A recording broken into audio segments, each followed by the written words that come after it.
Chat, we working or what?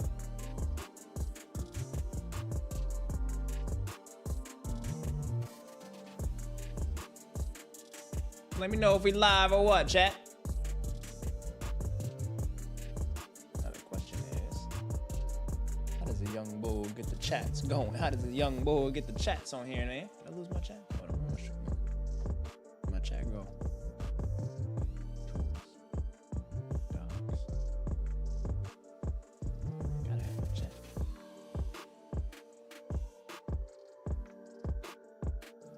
Gotta have my chats in here, man.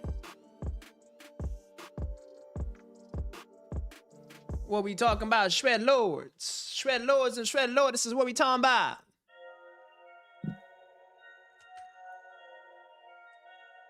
All right. Music's working. Thank you, Chris. Hold on. Let's get assembled here. Let's get assembled here, guys. Can someone also check if Twitch is working? I mean, I don't really care about how you feel about it. I mean, I don't even really have a real hobby. That's not a real problem. And I still got it. I need $1 billion. Let's be real about it. I mean, I don't really care about how you feel about it. I mean, I don't even really have a real hobby. It's not a real problem.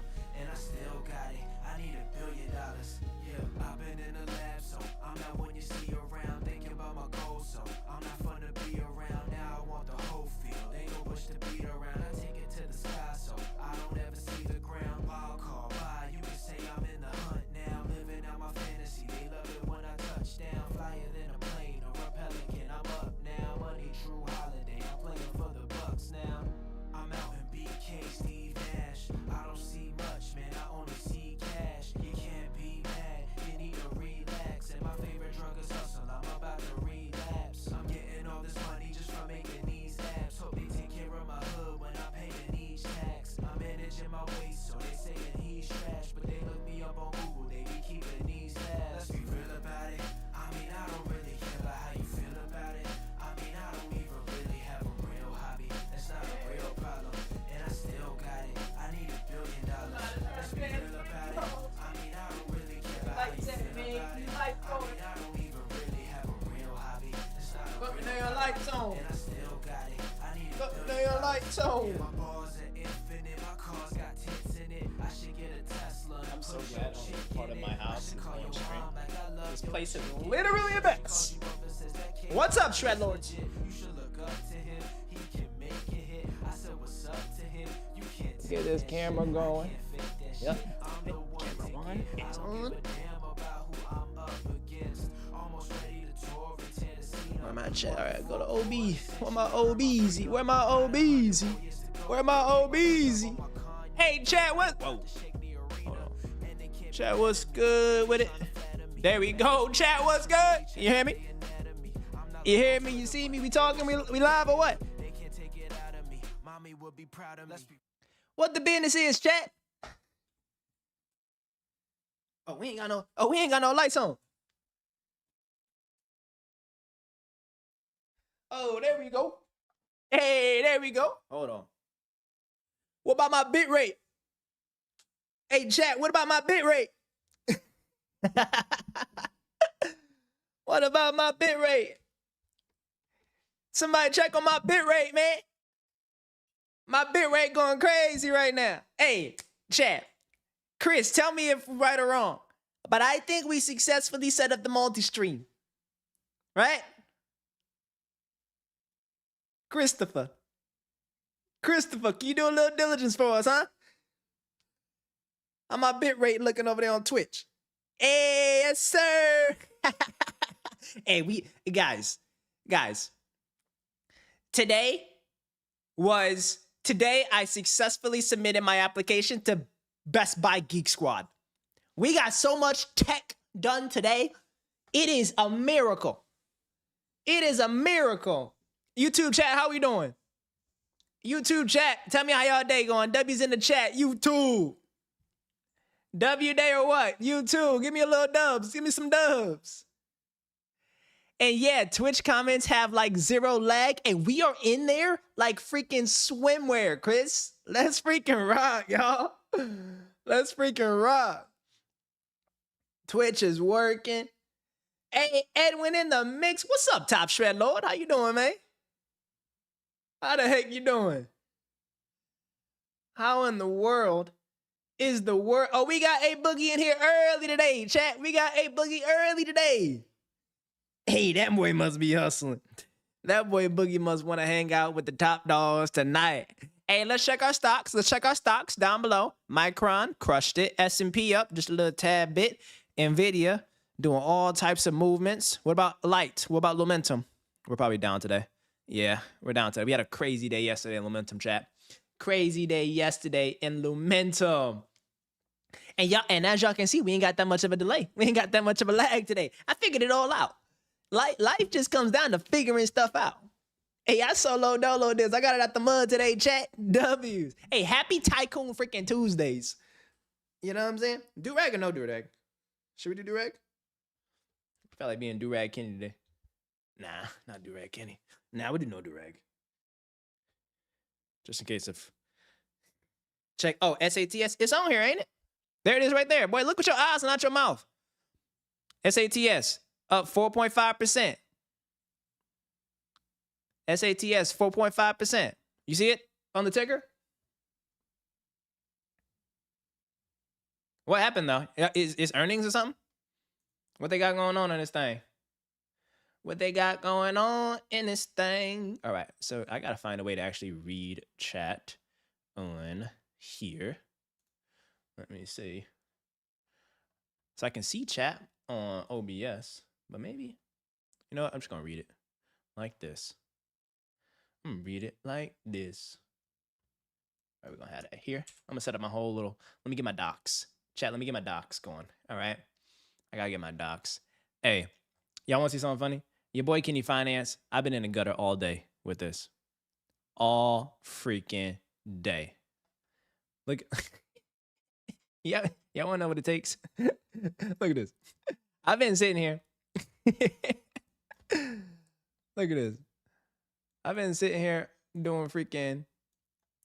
Me and Gemini, we've been talking all day. I've been on top of Gemini all freaking day, y'all. Trying to figure this out. Trying to figure out what are all the settings, what are the different encoders, what needs to happen so that my chat capital can be in a room, real time, no lag. I wasn't messing around. I look, we went head to head. So if you guys want to know my settings, I don't gatekeep my settings, y'all. Chat, we ain't gatekeeping my settings. I got Atom. If someone pronounce that Atom, I switched from Streamlabs to Atom. All right. I put this 5080 to work. It was sitting there on the sidelines. I put this 5080 to work. And what we doing, we got, where's it at? We got the NVIDIA NVENC AV1 powering YouTube. And that's giving you guys an 18,000 bit rate. Who you know got 18,000 bit rate in a game like this, talking finance on a Thursday? Nobody. Next, we got CBO. I don't know what that means. I did all these. But then on Twitch, y'all got, I gave y'all the baby one. We gave Twitch the NVIDIA NVENC H.264. So what was happening was, if you guys were understanding the lag from this week, the streams were going from OBS into the Streamlabs cloud. And the Streamlabs cloud was then sending it to all the different places. The issue was, somebody was up there messing with my cloud in Streamlabs. So this stuff wouldn't work when we tried to multi-stream. Now, we cut out the middle person. We went straight to the plug. We went straight to the plug with it, chat. And this thing was free. Oh, I forgot to do this, though. So if it crashes, I didn't do this. Anyway, happy freaking Tuesdays or Thursday. What's happening in the markets? What's happening in the markets? Happening in the markets. Edwin, hope you're having a great day, bro. Hope you had an amazing day today, Edwin. Boogie, check SATS. It's Thursday. They had earnings today? Echo Star. Let me check what's going on with Echo Star. Hold on. SpaceX has gathered IPO bankers. Its telecom stock is rising. Okay. 4.5%, bro. How we doing since you pitched it, though? When did you pitch it? Let's check. You know, I keep my chat capital pitches. Oh, we should also put probably price at pitch. Maybe like current price. Right? Do a little current price joint. Just like you, Kenny. My huge deal's moving nicely. Oh, for real? Oh, snap. Hey, W. Edwin. Bro, that's sick, dude. Heck yeah, man. Congrats, Edwin. I love that for you. Can you talk about it? It's all right if you can't. You don't have to. I'm just curious. I'm just curious. Hey, what up, Richard? What's happening, Top Dog, Shred Lord? Hey, Richard been active all week on content. Richard been active all week on content. Ooh, we need to ask Gemini. We got another question for you. How do we add a live stock price to Google Sheets? You know what I'm saying? You probably need like a date function. You editing something right now? Dang, Edwin, you editing right now. You in the bag, bro. We all in the bag today. Everybody in their bag today, man. So we got first, like agenda wise, we're gonna check on chat capital prices and see how our pitches are doing. Secondly, ooh, here we go. Ooh, Google Finance got its own ticker. Or on Google Finance got its own what you call this thing? Equals Google Finance ticker. Put it. Hold on, it's equals. Wait, no. This and then price. Ooh. Hey, hold on, chat. Did y'all just see that? Hey, I love life. I'm just out here enjoying life, man. Y'all ain't see what I just did. Check this out. From the top. Boom, boom, boom. Oh, hold on. JK. From the top. Hold on. Y'all really thought I wasn't him. All right? Y'all really thought I wasn't him. Because as you can see, Google is turning it up a notch with this AI, man. So we got our chat capital pitches. I want to see how we're doing actively. So I found this Google Finance formula.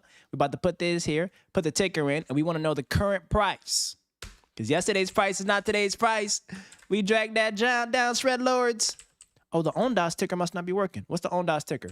The rest of these work, though. Hey, the rest of these work, though. Let's make the same convention. Boom. Mm-hmm. Talk to me. All right. What happened with OnDOS? They had to take private? They had to take private? What's happening with it? All right.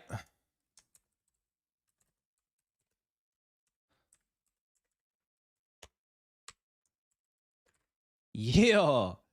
Hey, this chat capital dashboard about to be crazy. Hold on. Coupon? Hold on. Wait. What's Coupon doing? This must not be right. That's definitely not right? Who pitched Coupon at 13? There's no way someone pitched it at 13. What was it at? Coupon. It was definitely not at 13.69. See? Somebody's analyst ain't working. Hold on. January 10. Where is it at January 10? 22.74. 22.74, chat. Oh, Coupon down. All right. Hey, and you know we gotta do a little conditional format. We gotta do it. What a little conditional formatting at? Number. Wait. Conditional formatting. If the cell is greater than 0, then green. Add another rule. If it's less than 0, turn that joint red. Hey, chat capital. Hi there. What up, Top Dog? How you doing, young Shred Lord? Hi there. Hope you're having an immaculate day. Wait, Richard, tell us about the content, bro. Tell us about the content. Maybe this. I think. Oh, it's ONDS. Oh, hey, we got the cleanest dashboard in the game, chat. And this thing is active. This thing is, I'm so AI today.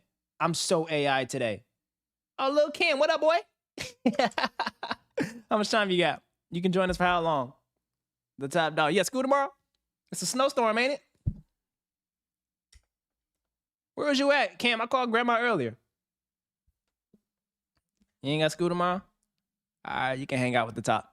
All right, if you ain't, for real though, or are you lying? If you don't have school tonight, if you don't have school tomorrow, then we can play some game. Well, you can't play with me, but I'll play some games on stream for you. My nephew loves when I play some video games on stream. What game you want to play, Cam? But I can only play the game if we play the game, but the only commentary you get is finance content. Agreed? So I'll play whatever you want. Poppy Playtime, a horror game, whatever you want, but I'm not going to be talking about the actual game. I'm talking about real life finance stuff, kid. Hey, W Nephew in the chat, man. W Nephew in the chat. Hey, man, who got some pictures for the boys? Who got some pictures for the boys? Cameron, put it in the chat. What is a stock? I taught you this the other day, or like a few months ago. What's a stock? Put in the stock. What is a stock, Cam? And Cam, pitch a stock that we should be investing in. Hothead, you're feeling great. Just worked out. E-learning day tomorrow because of the snow. Finished all my tasks for today. Hey, Hothead, you're crushing it, bro. Hothead, you are literally crushing it. My nephew literally just ChatGPT'd that.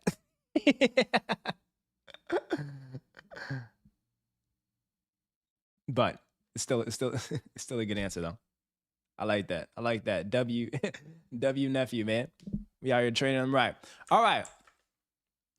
So Boogie's stock has been appreciating 6% since he pitched it.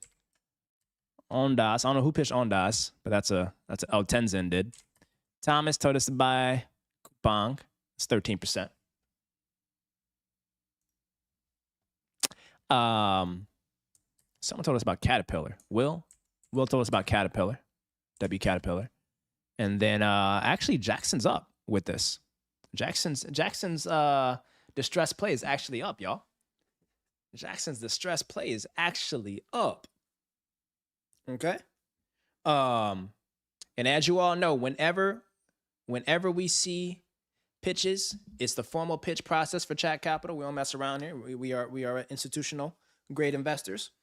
All right? But let's see what's going on with Ondas on the new, not Ondas.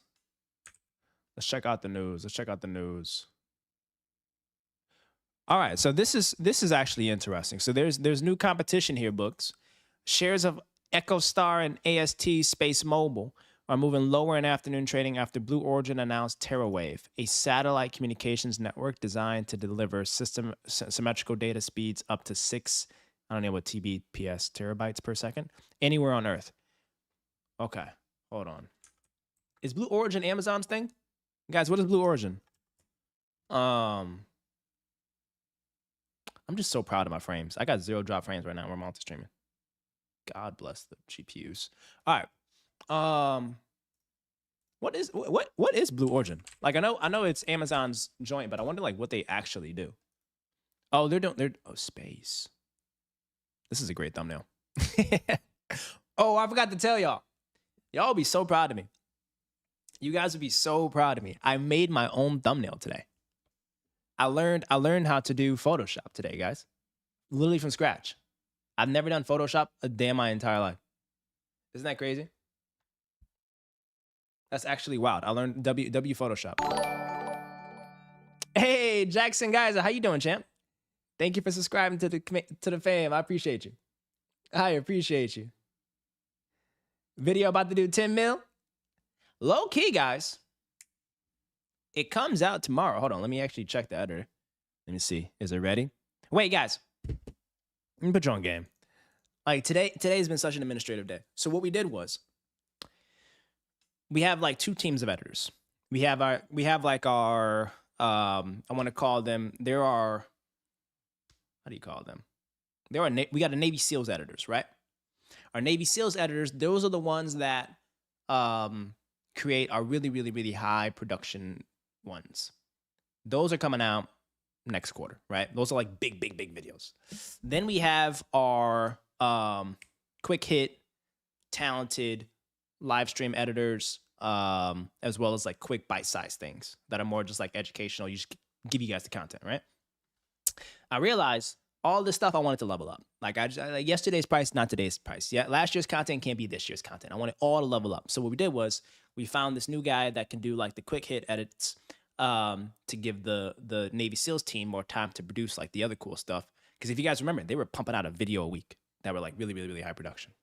They were kind of burnt out. So I apologize for that. But if I'm not sleeping, y'all ain't sleeping.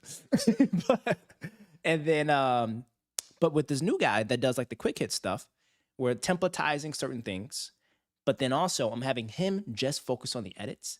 And then I found an audio engineer. Yeah, we found like an audio engineer that specializes in curating the special effects, the sounds, and the audio. What the heck is this respiratory? Chris, if you're on Twitch, report that dude. Respiratory Billy? I don't know what that is. And then so that's like the play. So like I gotta check with the editors and see like what the status is of the handoff. Because I think the new editing guy or the audio guy is gonna be working on the audio. So it should be done tomorrow. If not, it's gonna be done Saturday. But we're just experimenting. And then I tried to do the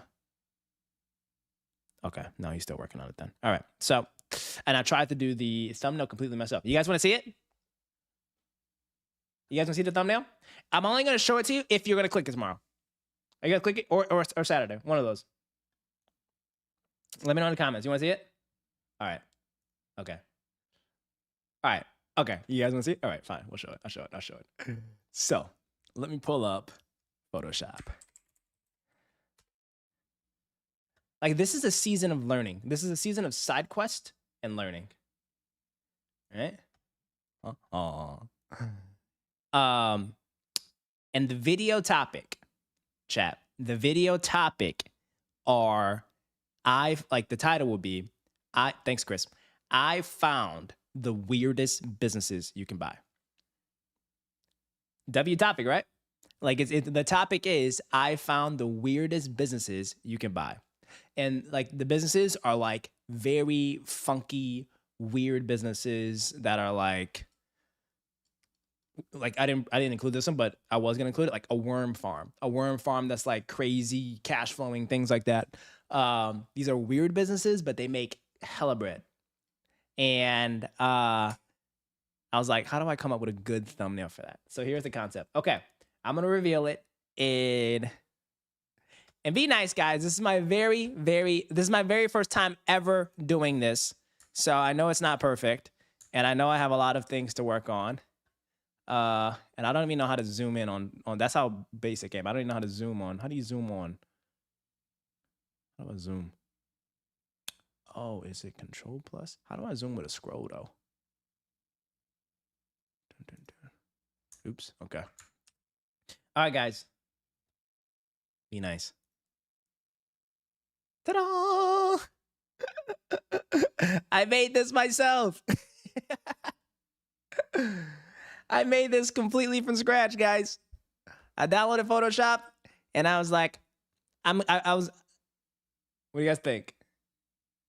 Oh, you said it looks good? Be very honest. Be serious. Stop it. Are you serious? Oh, snap. That's good. Oh, thanks. All right, good. Yep. Okay. Hothead doesn't like it. All right. All right. All right. All right. I see how it is, Hothead. This took me a few hours. Damn it, Hothead. Bro. Hothead, you put yourself on. You download Photoshop. You try to make something from scratch, okay? All right? You try to figure out where the buttons are. Do you guys see this? Look at this. You guys, I gotta show this to you on chat. But look at like all these different layers and stuff.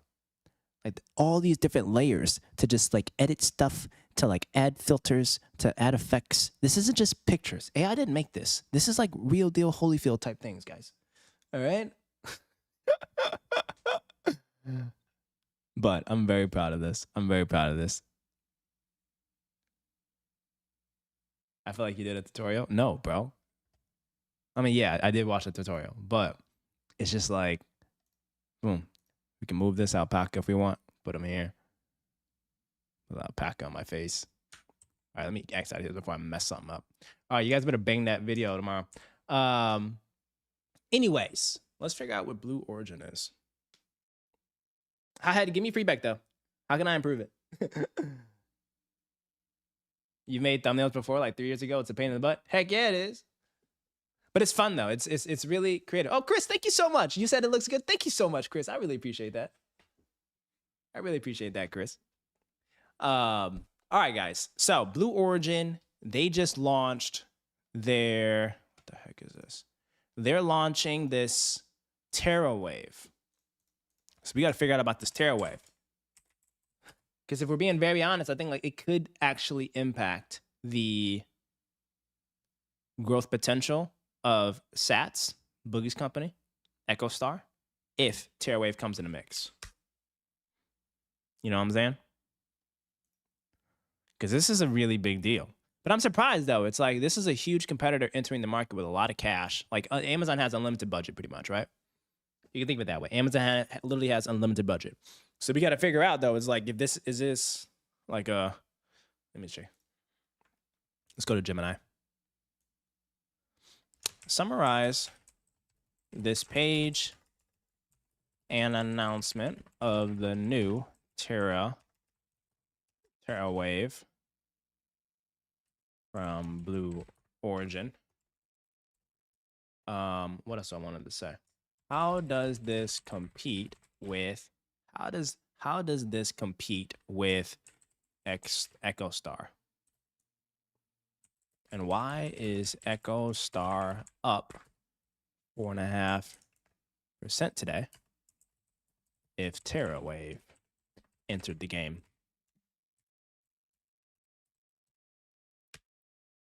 Wait, Richard, I have a question. Can we watch some of your content on here? Richard, can we look at some of your vids? I want to go on Instagram and I want to watch some of your things, Richard. I want to support the subs. I want to support all the subs. If you guys have businesses that you guys are making content and stuff for, we will watch it on stream. But I just thought about it. And we can give you like ideas and stuff too. Because I was like looking on my page the other day and let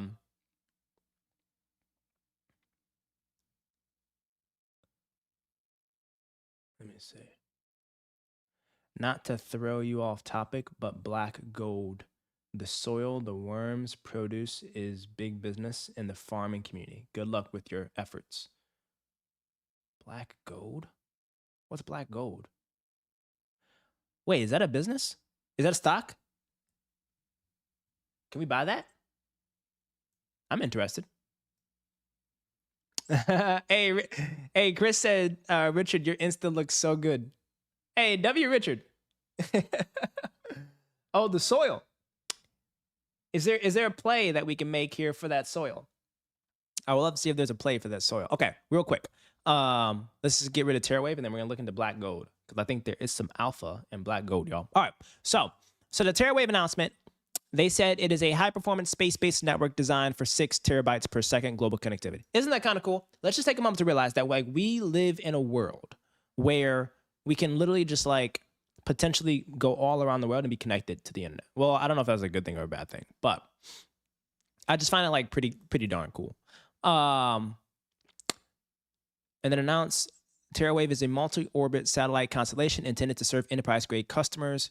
Okay, so okay, interesting. So I think that there's 2 different customer markets. When we talked about EchoStar, they were focused on consumer, right? Weren't they? EchoStar? Oh, maybe I'm mixing up our satellite business. One of those focused on consumer, but this one's focused on enterprise grade.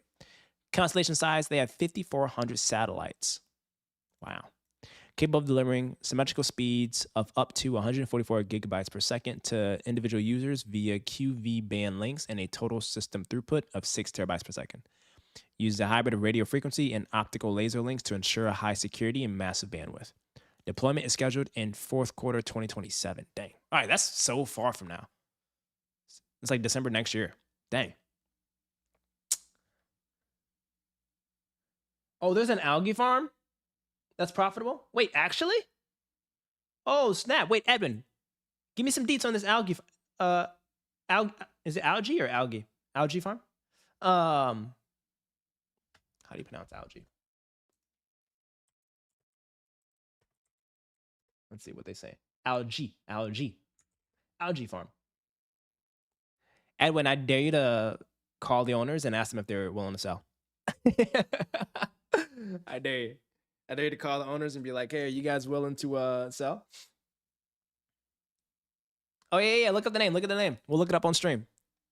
TerraWave enters a market where EchoStar's Hughes network system has long been a leader, especially in the target market. Both aim for high reliability, mission-critical connectivity, while Hugh focuses on ruggedized terminals and existing GEO-LEO hybrid services. TerraWave offers significantly higher symmetrical throughput.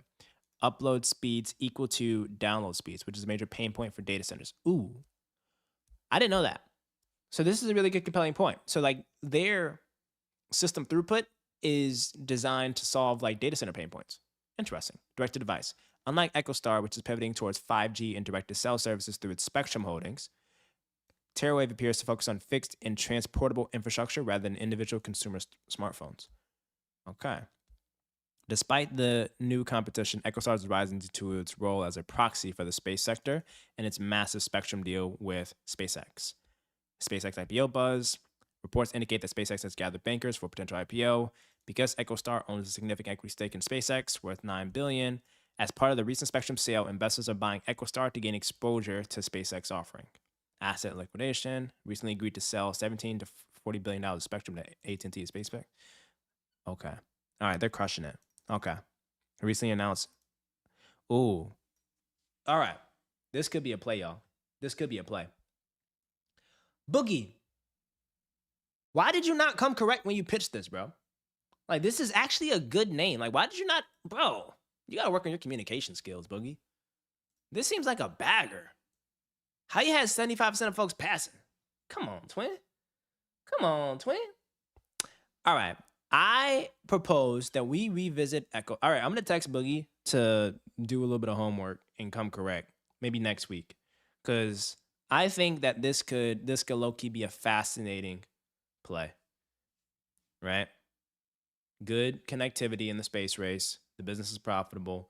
Big partnerships with AT&T and SpaceX. It has an equity investment in SpaceX. SpaceX is about the IPO. Come on, y'all. Come on, y'all. Like, come on, man. Boogie, did you buy it in your PA? PA stands for personal account for folks on the street. Come on, y'all. We need this stuff rolling, twin. Let me see. Pop out chat. Let me see. Duvid, what up, champ? How you doing, man? How the heck you doing, Duvid? I hope you're having a fantastic day, Duvid. I hope you're having the world's greatest day. Okay, let me organize. Let me get my boom, boom, boom. Okay, this and then this. How the heck okay, all my docs are good. Now, let us, there's a handful of things I want to chat about today, guys. Like, finance-wise, broadly-wise, we have a management meeting tomorrow morning at, let's see what time. We have a management meeting tomorrow morning at, ooh, was it today? Oh, okay. Thank God. It's tomorrow at 9 a.m. Pacific time, 12 Eastern time. We cannot stream that, unfortunately. I wish we could. I'm gonna start making it a rule. I'm like, all right, guys, if you guys want to sell me your business, like, you have to go through the whole process on stream. Like, I won't buy your business unless you let my entire chat see the process. That's something I'm gonna start doing. I'm gonna start saying, like, look, if you want my capital, you need to let all of the homies eat. Everybody eats. You know what I'm saying? You need to let everyone participate. JK, that's super illegal. But we totally won't do that. But we have a management meeting tomorrow for a roofing business. Oh shoot, sorry. Qualitas. My bad, Edwin. I got sidetracked. Okay, Echo Star. We're gonna revisit that next week. Ooh, we should put notes. We should put notes on here.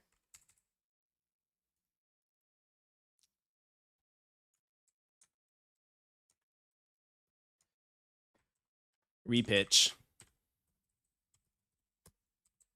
Boogie, you gotta do a repitch. You gotta do repitch, Boogs. These are the two that I'm gonna pitch. But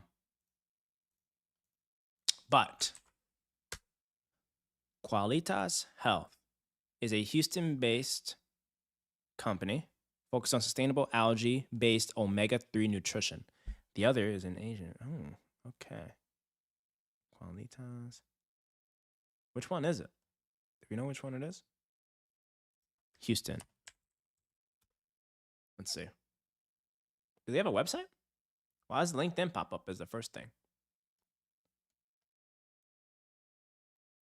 What they talking about? What they talking about? Is it a very old school business? The farm is in Imperial, Texas.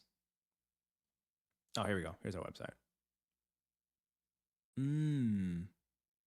Oh, is this it? We grow our own algae in Texas for our omega-3 supplements. Ooh. All right. Are you pitching this as a private investment? No, let's check it out. Let's check it out. So we are looking at a algae business. Does anyone even know what algae is? I don't know. Let's figure it out. Let's learn something about this business, y'all. I'm down to learn something about this. Algae just sounds very sustainable. A W sustainable. Oh, Chris says wanted to follow up, but I think someone on your team was gonna reach out. Oh, Anna will. Anna's getting she's got so much on her plate right now. Give her like 2 business days. Give Anna like 2 business days. Omega-3 is a great supplement. I take it every day. It's great for focus and whoa. Dude, why are you just not giving us this intel here? Omega-3. Okay. Omega-3 fatty acids, essential healthy fats your body needs for cell structure, energy, organ function, crucial for heart, brain, and immune health. That's why you're a genius, David. You out here eating your omega-3s. How do I get it naturally, though? How do I get it naturally? Seafood, salmon. Oh, guys, I had this. I had this earlier today. I put flax seeds and chia seeds inside my smoothies today. We had a berry smoothie with protein, that thing, the vital things that Nimrose. Hey guys, if you don't know, Nimrose is our resident dietitian for everybody in chat. But Nimrose told me to have flax seeds, chia seeds, blueberries, vital proteins, peptides or peptides thing, organ protein, peanut butter, and frozen blueberries, bunch of different berries, and unsweetened oat milk. That was a W like meal replacement there. And then seafood, salmon. Funny enough, post stream, I was gonna go to Whole Foods and get this. Like Whole Foods apparently has, and I'll get back to this, Edwin. I know I'm getting sidetracked, but Whole Foods has this like crazy deal. Whole Foods family tray. Have you guys ever heard about this cheat code? Have you? Hold on. Let's check this out on TikTok. Let's check it out on TikTok, y'all. Whole Foods family tray. Bro, I have TikTok. Why don't I have to? Maybe check Instagram? Hold on. One sec. Uno momento. Have you guys ever did the family tray at Whole Foods? And I know Whole Foods is like mad bougie, super expensive. But there's a smart money play here, y'all. Full family tray. There is a smart money play here. Is this Whole Foods? Ooh, here we go. All right, you ready? Boom. Whole Foods family tray. Where do you guys grocery shop? Put it in the chat. Where do you guys grocery shop? I'm trying to switch grocery shops. Trying to get something more healthy. Boom, boom, boom, boom. Let's go silly. All right, here we go. Lock in, boys. Oh, we need someone talking though. We need someone to explain it to us. Did you know that Whole Foods has the perfect hack for meal prepping? You can essentially get 4 meals out of a $35 pan of food. So they're giving me Y'all the see that? protein, they're giving me vegetables, and essentially you could take this and split it up for the week. Look at that. Would you try it? For $35. Big. It's just me. I ain't got no dog or nothing. You know what I'm saying? But like just me, a whole tray. Erewhon. What the heck? Who said Erewhon? Oh my goodness. A-Dub. Hold on, A-Dub. We got to look at your black gold thing. All right, so remind me. Don't let me miss out on the black dub thing. But A-Dub, you're actually eating at Erewhon? That's crazy work. I know what Erewhon is. I live in SoCal. But Erewhon has like $50 strawberries for like one strawberry. They have a Hailey Bieber smoothie for $30. Milk is $30. Like rotisserie chicken is $5 at Costco, but $99 at Erewhon. Check it. Erewhon, like no BS though. We should do a stream. Nah, they definitely won't let me stream in there. But Erewhon is uber expensive. They strategically place themselves in the wealthiest places in all of California. But everything in there is so delicious. Like everything is so good, guys. Like it's delicious. And it is insanely healthy. Like their strawberries literally came from a Japanese man that day. You know? It's like, it's legit, y'all. But are you guys doing this? Are you guys doing this this Whole Foods hack? Did you know that Whole Foods has the perfect hack for meal? And it's not just salmon, but I guess you can get like all these different things. They got chicken breast, they got all types of things, broccoli, string beans. Meal prepping, you can, and you don't have to like, it's already cooked. It looks like it's already seasoned. I don't know if it's like black people seasoning, but you know, it looks doable enough. But that's like a whole chicken breast that's grilled. essentially Brussels sprouts, and then you have your carbs. Like if you're somebody that's like locked in on the go, this could be a play. For $35, that could feed me all week. Well, no, not really. I probably need 2 of those. get 4 meals out of a $35 pan of food. So they're giving me the protein, they're giving me vegetables, and essentially you could take this and split it up for the week. Would you try Genius. it? Did you know? Here in New York, we call it takeout or a deli. Nah, that's facts. That's facts. Dude, when I was in New York, I lived in Williamsburg. Worked in Manhattan, but lived in Williamsburg. I used to grocery shop at the Bedford Ave Whole Foods. And then they like right when I was leaving, they opened up a Trader Joe's right on the water. I think it was like on Berry Street or something. It was super cool. My favorite restaurants in New York. Let me show you guys my favorite restaurant in New York. It was this. Are you in like New York proper? Dude, are you in like New York proper or like upstate New York or something like that? If you're in like New York proper, you got to check out this place, Bamonte's. This place has been around since 1900. And it is literally don't give too many people this recommendation here, dude. Or anybody else that's in New York or the East Coast. But this place right here, hey, no cell phones, no camera. You know what I'm saying? It's all about vibes, carbs, good music. Everybody in there looks like they were part of this, you know, original cast of Sopranos. I'm keeping it a buck. Every Sunday, and they only take cash too, by the way. Wink, wink. JK. This is a good family establishment, y'all. But it has some of the best Italian food I've ever had in my entire life. I haven't had dinner yet. So if you're wondering why we're on a finance stream and I'm talking about grocery stores and food, it's because I'm starving, guys. I forgot. I literally just left the gym, came here, and I forgot to eat before. But, oh, you're in Brooklyn? Sick, man. Shout out to Brooklyn. Family establishment. Yeah, dude. If you know, you know, Shred Lord. All right, no, but A-Dub shops at Erewhon. And let's look at Erewhon together.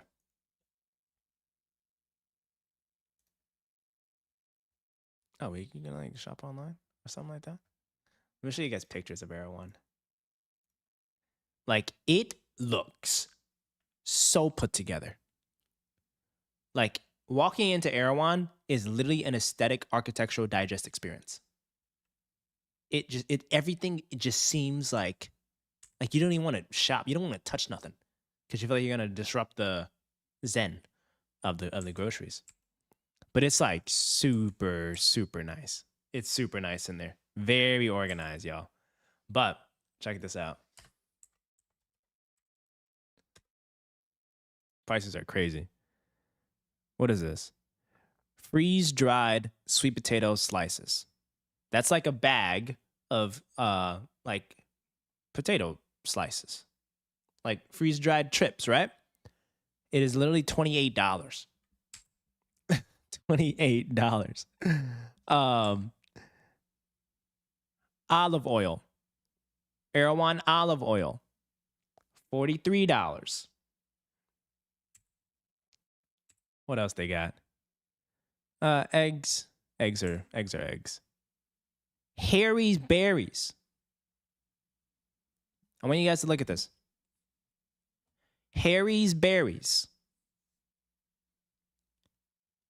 is $25 each. Not for that whole bundle. Not for that whole bundle right there. That's literally just for one pack. Maybe 10 strawberries in that joint. $25.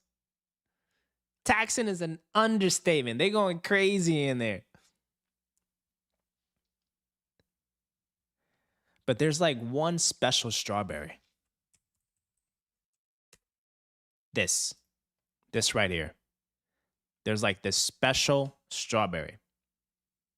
I don't know, like, funny enough, I don't want to give out information, but like I hung out with Boogie one day and some of the people that he knows, we went to Erewhon and that person bought this just to try it out.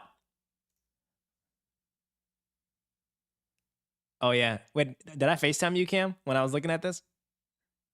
I think I FaceTime you, Cam, when I was at Erewhon trying this. Or like someone else was trying this. Yeah.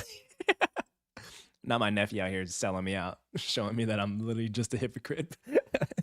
I say this stuff is expensive, but I go buy it anyway. All right. But this one strawberry is from Kyoto, Japan.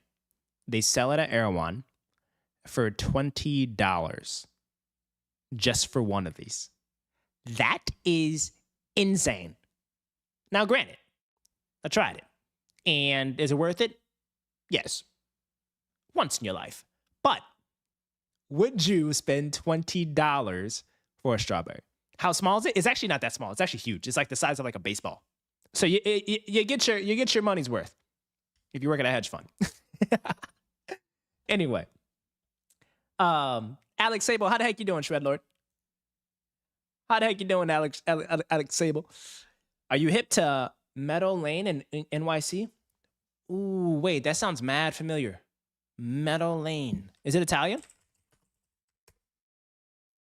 Oh, no. That's a grocery store. Oh, Meadow Lane. Is it in Chelsea? No, it's in Tribeca. No, I've walked past it before, but I've never went inside this. These are one of those things where like you just walk by because you know it's like, oh, that's on my budget. You know, I'm a selective window shopper just to protect my ego. But this is wild.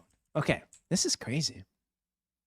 I wonder why people like spend so much on groceries. I wish there was a study that showed that like someone that bought all of their groceries, same products, you can call them both organic, Someone that went their whole life buying it at Kroger's or Aldi. No, let's call it Aldi. I wonder what would happen if you like studied someone that bought all their groceries, like the healthy options at Aldi, versus someone that bought all the same groceries at Erewhon or Meadow Lane.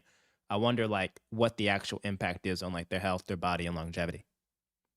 I'll be very curious to see that data. Granted, that's 100 years. That's like a Mr. Beast video. Locking someone in Erewhon for 100 hours. Whoa, 99. How you doing? Thanks for checking in. Worst stock is MSTR. Oh, yeah, from the title. Oh, so that's one big thing we got to do today. We are going to talk about the best and worst performing stocks of 2025. I don't know if it's actually the worst performing stock of 2025. There's definitely one that pooped the bed, Whoa 99. But there is spinning on the strawberry is the Ramit Sethi method of living rich. Facts. Facts. Hey, y'all, don't be going broke trying to look rich. That's the moral of the story.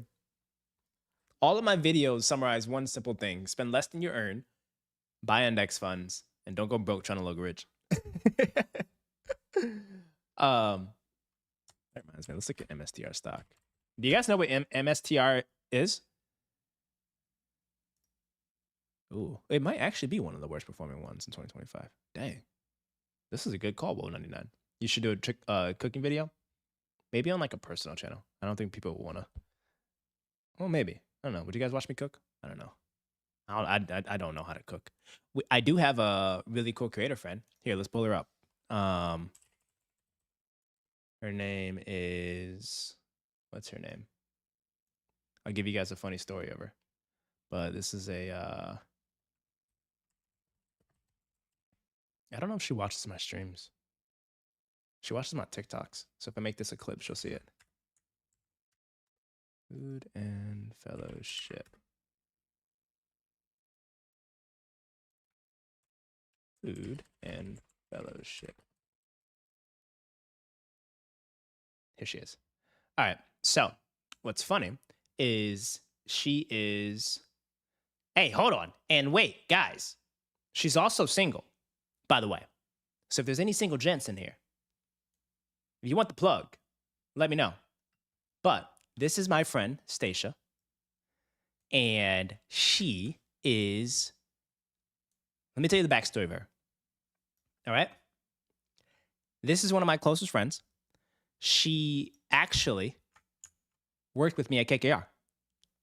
So we were both, I was on the private equity team. She was on the growth equity team. So she invested in like earlier stage companies. But she was on the growth. I'm putting all her information out there. Wow. But she was at KKR. She left KKR and is now doing her MBA. But like before she like started her MBA program, she actually like gave content a shot. And she went to a Michelin star culinary school in Paris for 50 days before her school started. And she like documented the entire thing. And like her content has absolutely gone bonkers on TikTok and Instagram. I've like begged her to make a YouTube channel so that she can start teaching us how to cook. But look at the dishes that she's able to like make. It's day 32 and the pressure is on. For our next exam, we split into teams to design a 4-course menu. And tomorrow is our first big run through. So today is all about mise en place. What people don't see is the grind that goes into designing a menu. Weeks of prep, meetings, spreadsheets, and recipe testing, all building up to this moment. Before diving in, I made a ribeye with a béarnaise sauce, served with some potatoes au gratin. If steak and potatoes are your love language, this one's for you. So y'all know the mandolin broke my trust back on day 15. But today, we're rebuilding our relationship. We sliced and prepped the potatoes before baking them, and then I started really whisking together the béarnaise sauce. I added all the butter I could find, and just when I thought I had enough, the chef stepped in and added a few more ladles for me. I seared the ribeye, plated it with the potatoes, and topped it with the savory sauce. Truly the perfect match. Then it was time for the real work, prepping for tomorrow. First up, the wild garlic pesto. I tag teamed this one with my teammate, who's the GOAT and a cooking competition champ. Then I added the pesto to the piping bag. Next up, the 1,000-layered potatoes. My teammate prepped and baked them so we could quickly sear them tomorrow until they were golden and crispy. And from there, it was all hands on deck to crank out the remaining items. We filleted the John Dory. Yo, W Station in the chat. This is so impressive. And Let's make a steak with 1,000-layer potatoes topped with caviar. After culinary school in Paris, I've been challenging myself to recreate restaurant-level dishes at home. And this is my take on the classic steak and potatoes. Great meals start the day before. I dry brine the steak overnight because I had one goal in mind, the perfect sear. Then I grabbed my mandolin and carefully sliced the potatoes. We made 1,000-layer potatoes for our final exam in school. Look, man, I'm literally starving right now. I gotta chill. And I know Hothead's hungry too. Every time we look at food on the thing, Hothead's like, oh, I'm hungry. But she's launching a YouTube channel, and I connect her with like my editors and everything so she can start doing long form content. So expect her stuff coming out soon. But I'm just like so proud that literally someone that was in a similar position as me, hardcore corporate finance, heads down, private equity type, was interested in something a little bit different, aka content. And before she made any of this, like she asked me like, all right, what does it take to like make content? And I'll just like, find something you love, just be consistent, iterate every single time, and just, you'll find your tribe. And she's absolutely crushing it. So I'm just so proud of her, of what she's doing here.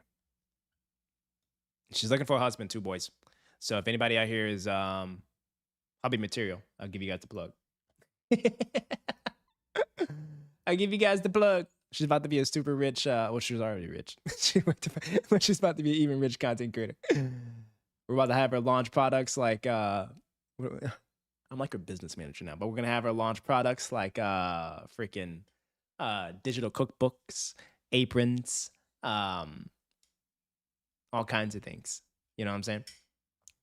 But, all right, we are going to be tackling the best and worst stocks of 2025. And there's usually a list here.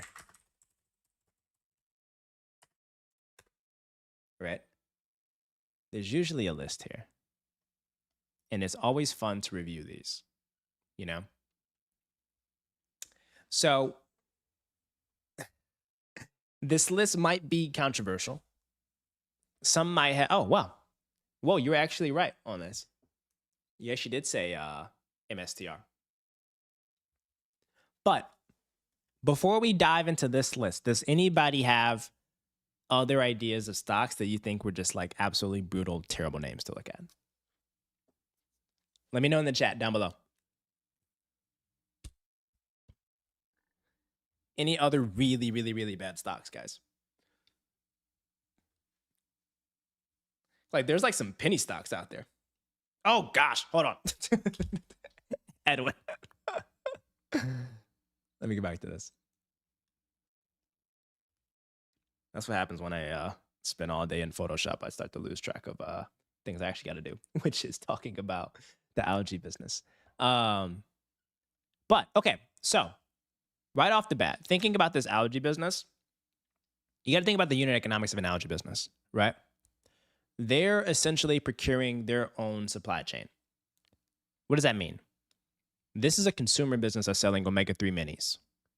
You can sell this one of 2 ways. You can sell this or you can create this by growing it all in your backyard. And this is what Iwi is doing, right?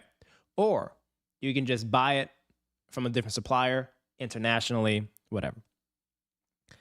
I'm bullish on Iwi, primarily because it allows for you to have all those healthy things that David mentioned. It's good for heart health, brain health, and just overall good cell development. But the supply chain is like very, very complex here. So I think what you realize is when you're doing a this is called like a vertically, oh yeah, I was gonna say it in the chat, but it's like when you're doing a vertically integrated business, that means that like you're not working with third-party suppliers. You're working with your own setups, your own factories, your own production. That is literally just like if Apple built every single component of the iPhone in one factory instead of having hundreds of different component suppliers, right? Like that's what vertical integration is, guys. So this one is a vertically integrated algae business, but the revenue model, if you look at like the revenue line of the algae business, is it's consumer facing, right? They're not selling their algae into potentially more enterprise like customer segments, whether that be biosciences, researchers, enterprise, algae production type of things, right? They're selling it directly to customers. And for that, it's tough, right? Because you have to have very strong brand recognition. You need to have extremely good marketing. But then also you need to be competing in a space that is not that competitive. Versus like if I were to look up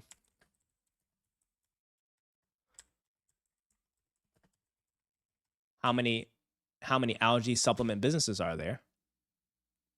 There's over 90, 90 firms working on products. How many consumer algae brands are there? You know what I'm saying? At least 20 are prominent, And if I were to get Amazon, let's look at Amazon. If you go on Amazon and we look at algae,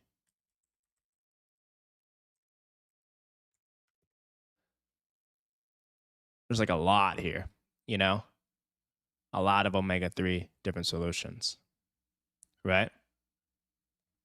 So this is concerning because if omega-3s are just omega-3s, you can get it virtually from any type of provider. Granted, all those things are going to have is different marketing of like, we source it here, we're healthy here, we have a little bit more additions of this, and this, right? Like they're all going to have some type of chart like this. Like every single consumer business in the entire world makes a chart like this that showcases like the key criteria and why they check all of them and why the competitors don't check any.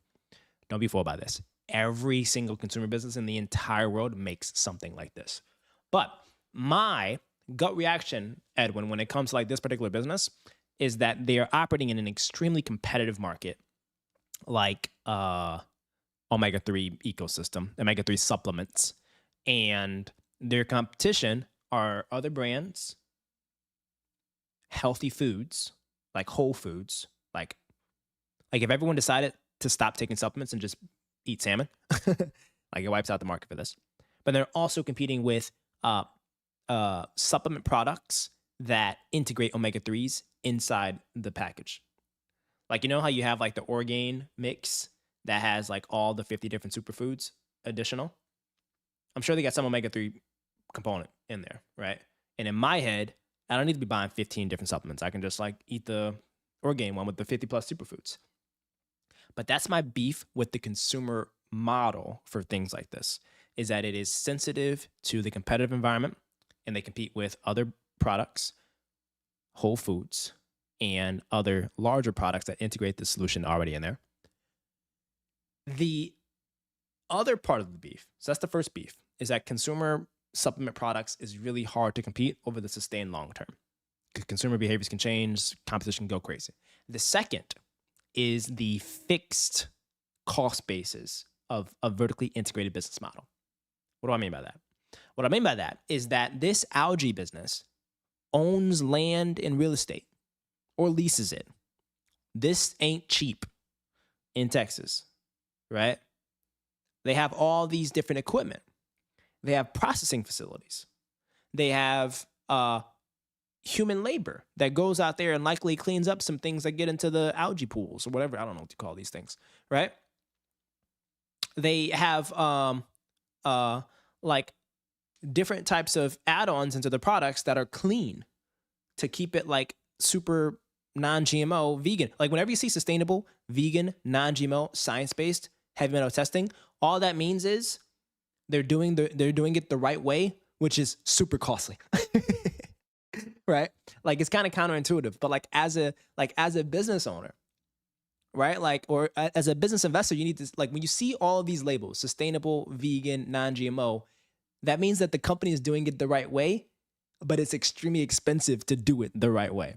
To have those extra layers of testings and certifications, that cost a bunch of money for a business. To have the talent go in and cultivate or take care of a certain type of crop, the healthy, organic, non-GMO way, costs incredible bread. That's why you see a lot of these options are extremely expensive. A product like this is $35, but a product that didn't have all these, you can get it for $5, $10. You know? So don't be fooled when you see all this. Like, it just means that the business is doing it the right way. And does it make a marginal difference in the actual health impact? Maybe, maybe not. But all I know is it leads to an extremely expensive cost structure, which businesses typically pass through to the consumers. So don't be fooled and think you're going to get a cheap play when you see things like this on different labels. You know? So we grow our own algae in Texas for our omega-3 supplements. Okay. So Edwin, you with me here? Like the cost basis. Oh, Kai Chu, welcome to the fam. Thank you for subscribing. I appreciate you, legend. I really do appreciate that.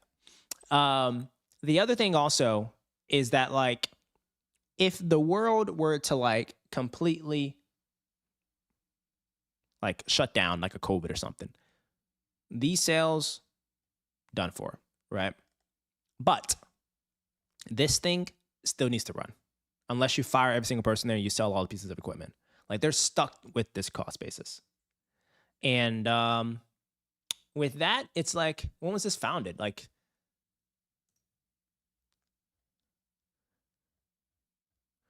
when were they founded? Has the business been around for like 50 to 100? Like, it's really tough to win here, you know? The cost of shipping. How does a fund like Ellen Cowden do these type of investments in CPG? That's a really good question. I would say there are some private equity investors that invest in consumer that crush it. And it's typically brands that have an incredible, massive national scale or a very, very, very differentiated moat. Meaning that like it's like a Kylie Cosmetics or something like that. Or it's like a super, super, super like bespoke type of thing. Or they're losing money. You know, like I've seen L Catterton's portfolio from like an LP level often, and it's like not everything's a bagger in L Catterton. So, but L Catterton is one of my favorite consumer investors. I think they're the best. Like the top consumer investors, I think are L Catterton, and then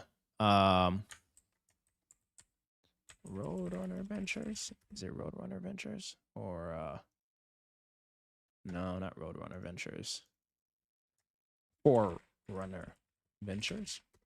Is that it? Yeah. These two. So like there's this one, and I think this fund, Forerunner Ventures, absolutely crushes it from a VC level. And Cam, I'm gonna get to Dell Technologies in a second. But if you look at their consumer portfolio, they absolutely crush it. And these are all the sectors that they focus on for the consumer.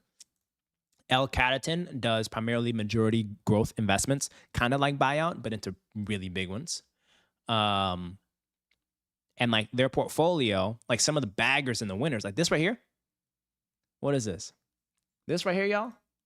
This is a boring business. I don't know if you guys ever seen any of my videos, but like the long form videos, I talk about vet clinics all the time. Vet clinics are incredible roll-ups. And what is this? This is L Catterton's vet clinic roll-up. To where like they buy a handful of them, and then they have a model to buy a bunch of the other ones. You know?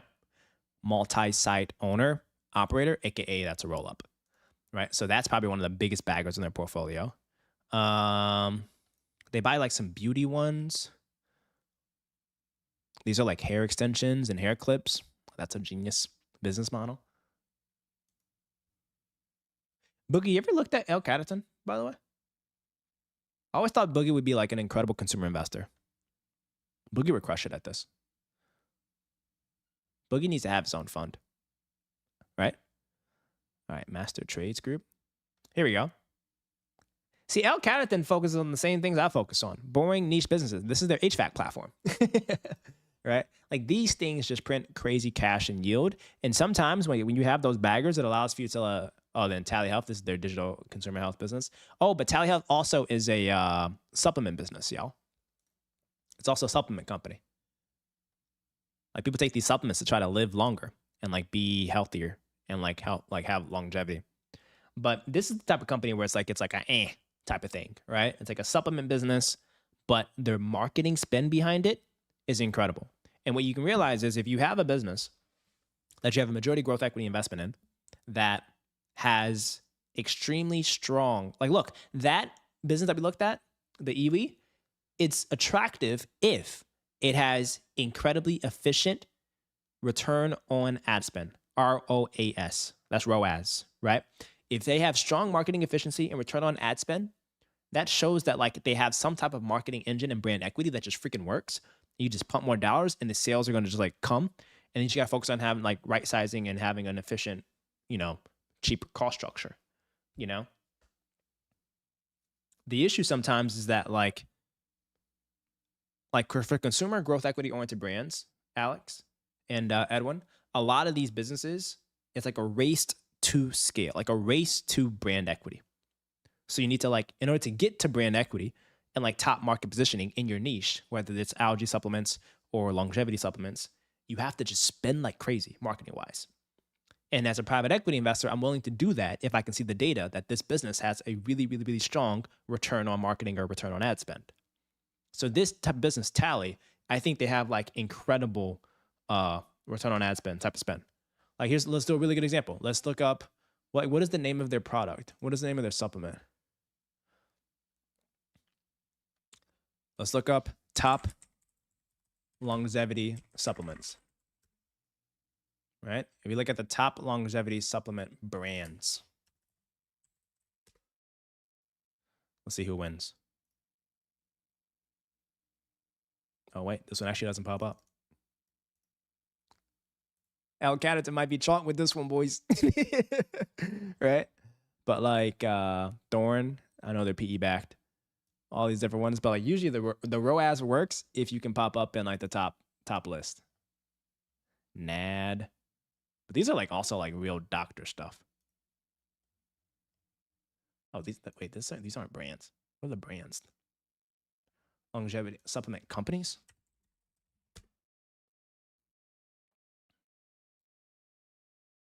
Like everyone's ranking supplements. More about the brands.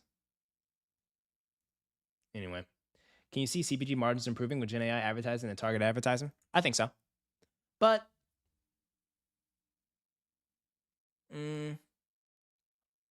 I don't think it's gonna like drastically improve it that much. Like marketers aren't that dumb. Well, they aren't dumb at all. they're really talented professionals. But it's just like I don't think marketing teams aren't looking at analytics. Like I think when you're yeah, I know. Do not don't tell if anyone knows a marketer, tell them do not watch this part of the stream. But you feel me? It's just like marketing teams today aren't looking at not looking at their analytics. Like a brand typically knows that like my target audience is this. Like if I were to make Kenny's cowboy hats, right? I know my target audience is not like Detroit, Michigan. That's not my if I would never spend marketing dollars targeting any type of population there. But if I were doing Kenny's cowboy hat business, I know for dang show I need to be in Austin, Dallas, Houston, right? I need to be in Jackson Hole, Wyoming, right? Like you can kind of like if you're doing it the right way. San Antonio, yep, I'm in there. Everybody's buying my hats, right? I'm in Aspen. You know what I'm saying? Like I like folks. Like it's kind of like when you're starting a business, you should have a pretty good indication of like where your population of your business is. And this goes for a lot of the young entrepreneurs, right? Like when you guys are thinking about designing and building a business, like one of the number one things you need to do is like, who is your target audience? Right? It's like before you even think about buying a business, I want you guys to ask yourself a very simple question or two. What is my target audience and what gap am I trying to solve for that target audience? And that kind of just like, that gets you literally like 80, 90% of the way there. All the AI stuff, that kind of helps you with like marginal 5%, marginal 10%. right? So maybe for like the really big mega businesses that are huge, that have all types of global crazy audiences, it could work to, improve margins slightly. But even then, even super huge companies get the gist of like where their customers are and where it makes the most sense. You know what I mean? But the number one question that you got to ask is, who's my target audience and what gap am I fulfilling? And then on top of that, you need to really ask yourself, what am I incrementally going to provide that no one else is currently doing or that they're doing themselves? And then the third question, what is their willingness to pay for that solution? And then fourthly, what is my edge in building it, marketing it, whatever that might be? I think if anyone that wants to be an entrepreneur, if you all follow those type of segments and key questions, I think you can build a banger business, in my opinion. Keeping it a buck, right? So like Alex, if you were to do a like if you were to do a, let's think about like if you were to build a AI enabled like tutoring business, right? You should know like your target audience should be like college campuses, not nursing home communities, and that will get you like 80-90% of the way there of like thinking about a business, and then the AI just helps it a little bit. If you want to know where I think AI has the craziest leg up, it's actually in businesses like this.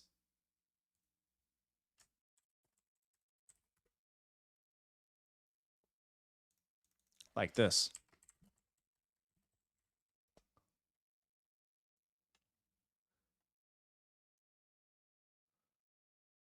This right here, y'all. This is where a lot of, hey, Ryder, how you doing, legend? So good to see your name, man. Happy Tycoon Thursdays.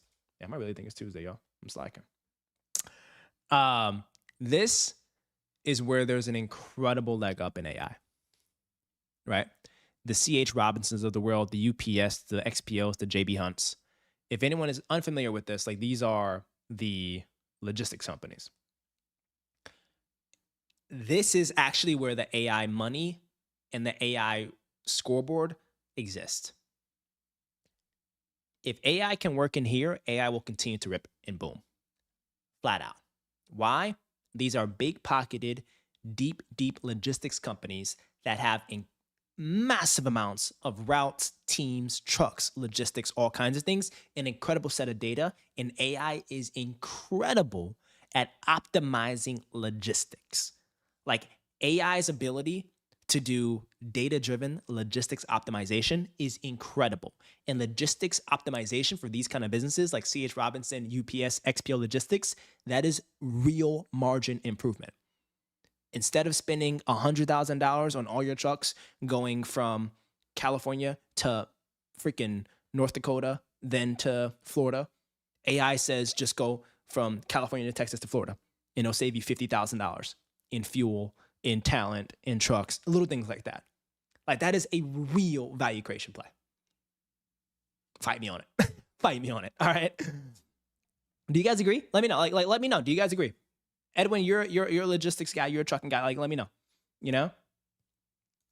Literally, just like the timber logistics business that we saw. And I guarantee you, they are like a sleepy, boring business that's not focused on AI right now. They just know their routes. They're bidding on routes, etc. And like they're not measuring their costs like they should be. And I think there is like so much that you could do to like truly transform like a timber logistics business like that. Timber's not going away. Logistics are incredibly needed, but no one is like optimizing using AI.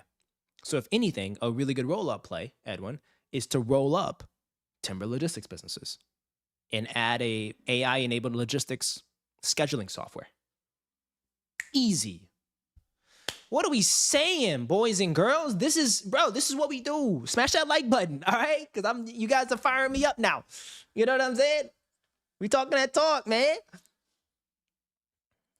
For logistics, though, the Philippines have the worst case scenario. If someone, hold on. Oh, did your message get cut off, Chris? For logistics, sir, the Philippines have the worst case scenario. If someone can optimize that. Oh yeah, you're right. That is kind of wait, why though, Chris? The Philippines have worst case scenario. Shout out to my Filipinos. I love my Filipinos, y'all.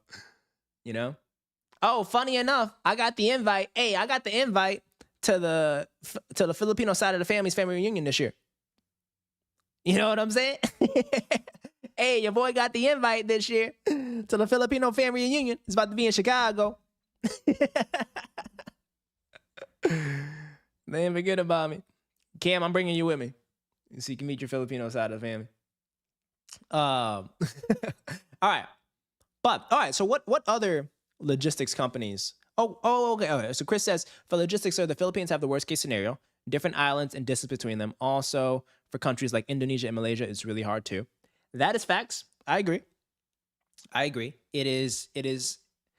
But that's like global international logistics. I think that AI can't really like optimize because like that you have a lot of trade partner like personnel involvement, politics, tariffs, all kinds of things. So when it comes to like countries like Vietnam, Indonesia, Malaysia, the Philippines, I think they aren't like they're not going to be like skipped or disrupted immediately.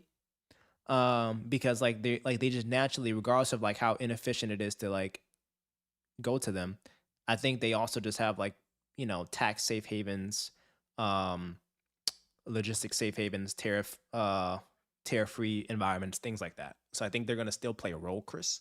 But that's what I would say with that there. So Cam says, for real? Yeah, dude. Hop on a train, twin. All right.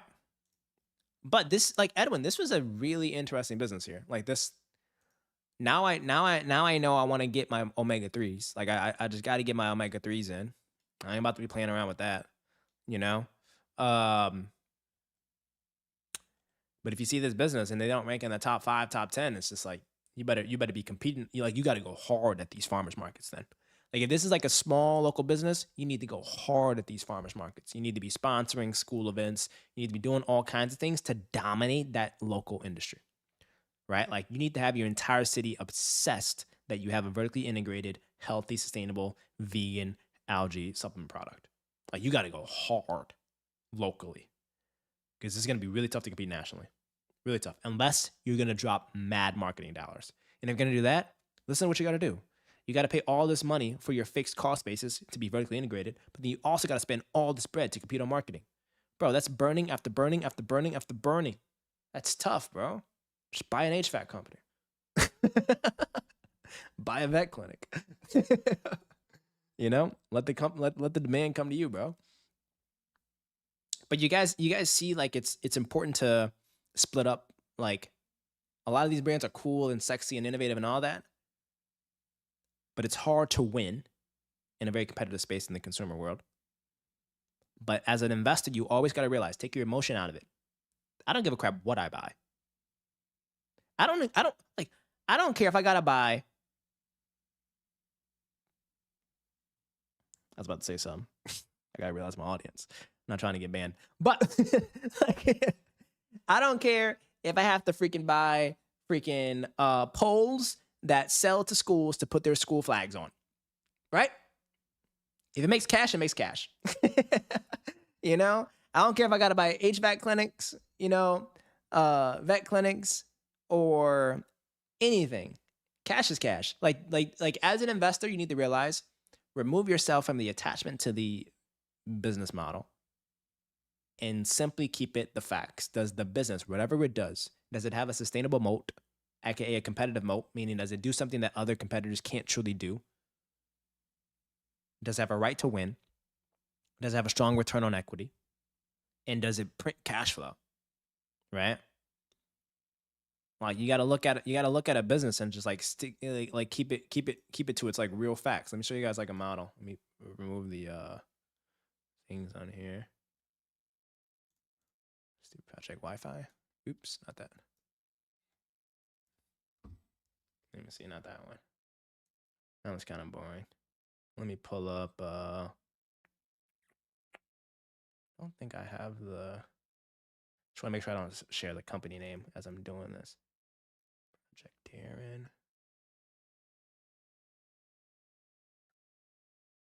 Make sure we're not showing anything sensitive. Right? Here we go. This is all that matters.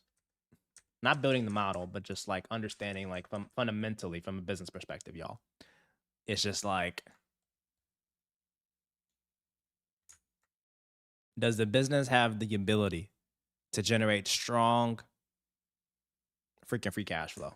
You know, does it have the ability to generate consistent margins or things like that? Like that's what matters most. All right, I'm showing too much. Just saw something I can't be showing. But little things like that, like you guys got to like really focus on the fundamentals, y'all.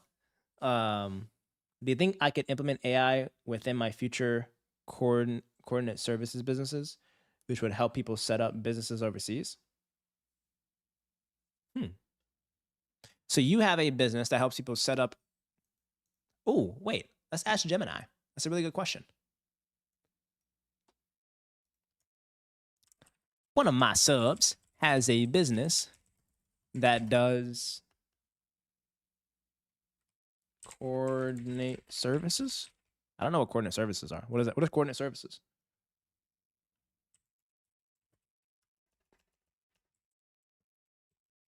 Wait, guys, put your if you're young, you want to build a business, put your business idea, or just like what you're looking to build, or what you would love to build one day.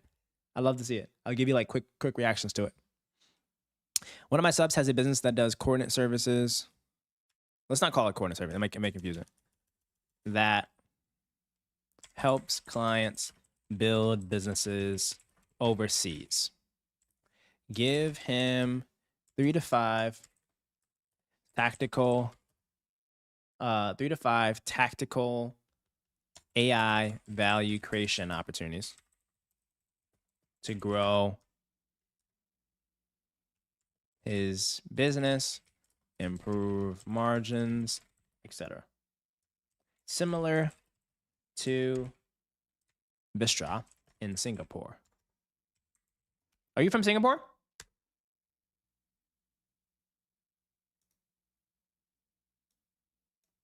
Let's see what we got here. All right. Oh, Australia. Hey, shout out to my Australians. Oh my goodness. Is it early or late there? What time is it in Australia? What the heck? That's wild. Thanks for watching, man. All right. AI-powered jurisdiction intelligence. Instead of having consultants manually research tax treaties or labor laws, the business can build a specialized retrieval augmented generation system, a RAG. That's a good idea, bro. That's a really good idea. Feed the system all the internal knowledge bases. Like a lot of these governments, for like government business organizations and commerce departments, have a lot of their stuff literally sitting in file cabinets and online PDFs you need to download. So you just got to go through the brute force of downloading it, and then you build yourself an incredible, valuable digital data set. And you can have AI be able to scrub and learn all that data and then send stuff out. Oh, you have an ultra high net worth mentor who does business in Singapore? Hey, W, that's sick, man. That's so sick, bro. Automated multilingual KYC and document verification. This is good. Global expansion requires massive amounts of document verification, passports, boom, boom, boom, in different languages. Agentic AI to automatically scan, translate, and verify international documents. So that could be like a software tool. And then reduces the menu back and forth. Good.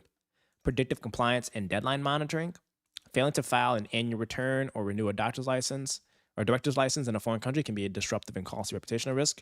So if you have like an AI agent that proactively like does things, monitor calendars, submits stuff, retrieves documentation, pings you or emails you, little things like that, if you're like a multinational business owner, is super valuable. Super valuable.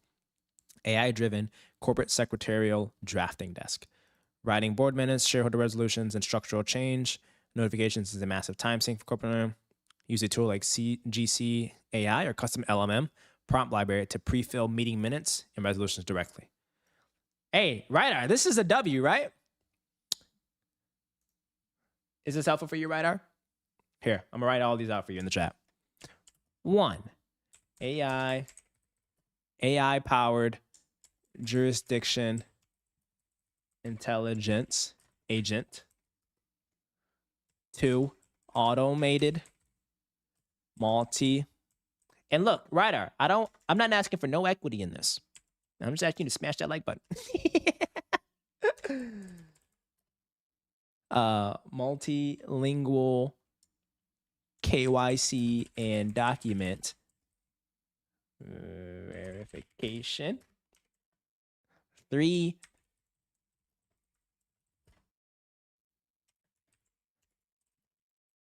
I love helping sub build credible businesses. I hope you all become incredible wealthy one day. But like healthy in the right ways. Don't be one of those like rich buttheads that are just like not giving back, not supporting, not doing good in the world, and just spending all their time going to freaking Cannes Music Festival or movie festival and F1 events. It's okay to go to F1. Just make sure you pay your tithes. All right. David says now updated to making worldwide money moves. Hey, that's what we're doing, bro. That's what we're doing. We got folks in New York. We got folks in Texas. We got folks in Michigan, freaking Australia. That's so cool. That's such a blessing now that like we're able to like have a global community like this. And I love that.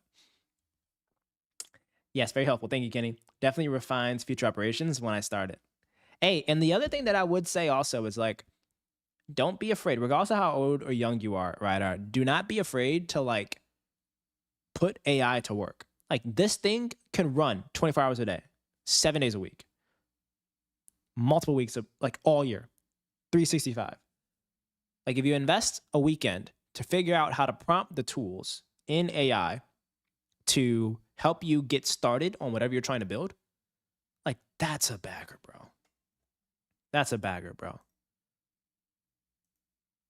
Like the number one thing that kills an entrepreneur's dreams is inaction. Thinking that you need to be perfect, thinking that you need to have all the systems in place, thinking that you need to have every single dollar lined up in order to like kick off production or whatever it may be. Inaction is the number one killer to an entrepreneur's dreams. But we live in a world where you can literally have AI, Gemini, ChatGPT, Claude, whatever you name it, to help you design systems that will allow for you to create dashboards, tools, systems, to-do list that will help you enable daily deposits, right? If you don't know what business you want to start, use AI to figure it out. If you don't know how to start, ask AI. If you don't know how to figure it all out in 30 days, ask it to break down a 30-day plan of how to go from inaction to action. If you don't know who to speak to, ask it to scan LinkedIn, all these other things to figure out who you need to be connecting with. But we live in a world where it's like you can design and build and have systems automated to make progress on your dreams if you're an entrepreneur. So inaction is simply a laziness curse. Simply a laziness curse, I think. Like a really hungry, ambitious entrepreneur needs to understand that there is something you can do toward your dreams every day, every single day. I would die on that hill. If you have any type of ambition, you can make 1% progress today, somehow, some way. Ask AI what you need to do. The amount of times I wake up and I'm like, I got a lot going on. What's the priority? How do we move the needle on these 3 to 5 things? What is something that I can actually do today that would transform the next 5 years of the business? And they go crazy on it, dudes. You know what I'm saying? Lock in. Follow the penguin. Did you guys see that? I'll put it all over Instagram. Follow the penguin. I love that thing, yo. Follow the freaking penguin. Since we are orgs, we should get equity in your PE company. You guys want equity in Dreamline? Okay, Cam says let's look at Dell. All right, we'll look at Dell.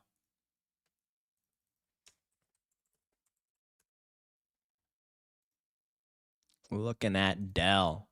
So Dell Technologies, everyone know what Dell does, right? They're like the big computer business. 6 months. This is how it's done over 6 months. Year to date, 1 year, it's been flat over the course of the year. But over the last 5 years, it's up 200%. So it had like a big rip here. And then it was like relatively flat since 2024. You know? Yeah, do an equity giveaway when you hit 1 million subs. That's actually a really good idea.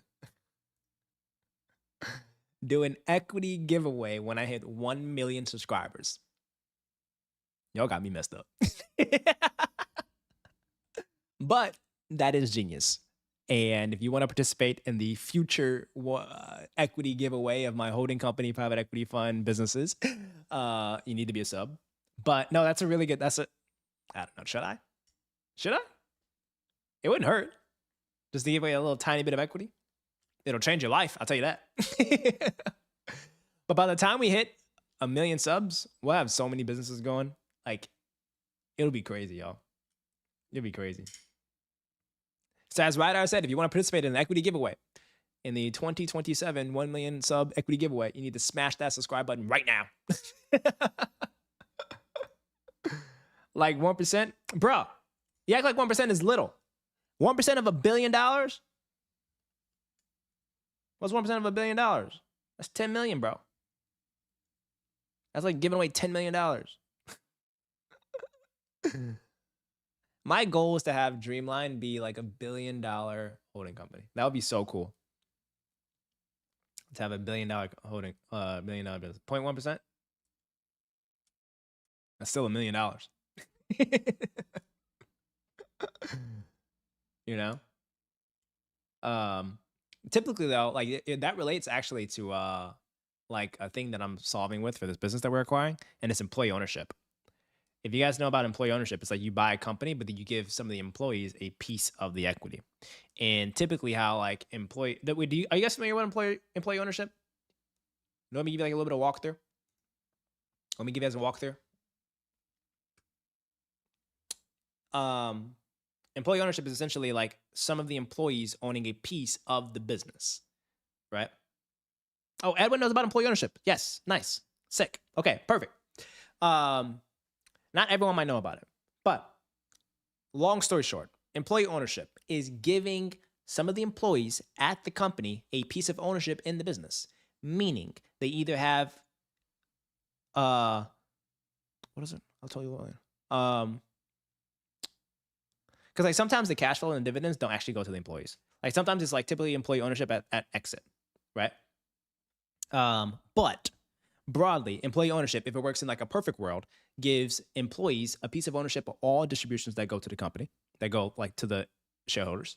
And since they're part of the shareholders, if you send out a $1 billion dividend at the end of the year, then you need to be giving some of your employees that own a piece of it part of that dividend. But more importantly, employee ownership is incredible when you go to an exit. And when you have an exit, that means that like you're selling the company and you're cashing out as the owner. The proceeds from the sale, part of it also goes to your employee ownership pool. And it can be life-changing dollars. Like, take a look at this. This was like our biggest like claim to fame at KKR for employee ownership. Like we gave every single employee at this company, CHI Doors, they do garage door sales and maintenance, but everyone received employee ownership. And when we announced it, it was like life-changing for them. And when we sold the business, you had people there leaving with like multi-million-dollar checks because they had ownership that grew with the business. And in one day when we decided to exit, giving them checks of like hundreds of thousands of dollars, millions of dollars, just because they had a piece of ownership in something that grew. And employee ownership is incredible because it unlocks a few things. It unlocks alignment within the business. It also recruits talent, because if you go see two companies you want to go work for and you realize that like one of them is not really up for employee ownership, meaning that like they're not allowing for you to participate in the ownership pool, but another business will allow you to participate in the ownership pool. Wait, you can't even see my screen. I'm so sorry, guys. This right here, CHI is garage door, right? This is a business that does garage door sales and maintenance. And we gave all the employees there that were over a certain tenure and full-time status a piece of ownership into the business. And when we exited, it was like a transformative exit for us as investors, but it also was a transformative payday for the employees that they were able to participate in this. Like imagine working 30 years at a wonderful company, having employee ownership and having those shares compound and grow over time. And then when we decide to sell, it's an incredible like moment where like you see a really big check. Don't quote me on numbers, but it could be thousands, hundreds of thousands, millions of dollars, depending on how long you've been with the company and how many shares you own as an employee. That's like a really good setup. And then what I love most about it is like the alignment of incentives. Like when you show up to work knowing that you are a part owner of this business, you're not about to be skimming the details. You're not about to be messing around. Like you are going to be hyper focused on ensuring that you can grow it and crush it for this business. You know what I'm saying? Like you are highly motivated to ensure that whatever it is you all are selling or producing, you do it to the utmost ability so you can generate sales in a cost-effective manner so you can have good margins. Because you know in the back of your head, if you grow revenue and you keep consistent and expanding margins, when it comes time to exit, your value of ownership in this business will be incredibly higher than it is today. That is why it's so freaking cool. W employee ownership, Shredlords. W employee ownership. You know what I'm saying?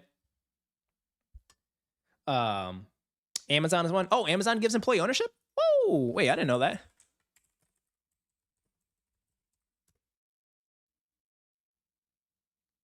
Oh, RSUs? Nice. That's sick. What about Avis? Oh, I don't. Oh, that's just a stock for us to look at, AW. But you get why it's like so impressive. It's just like state of the play of employee ownership. Let's see this state of the play of the employee ownership. Yeah, it's a bunch of nonsense.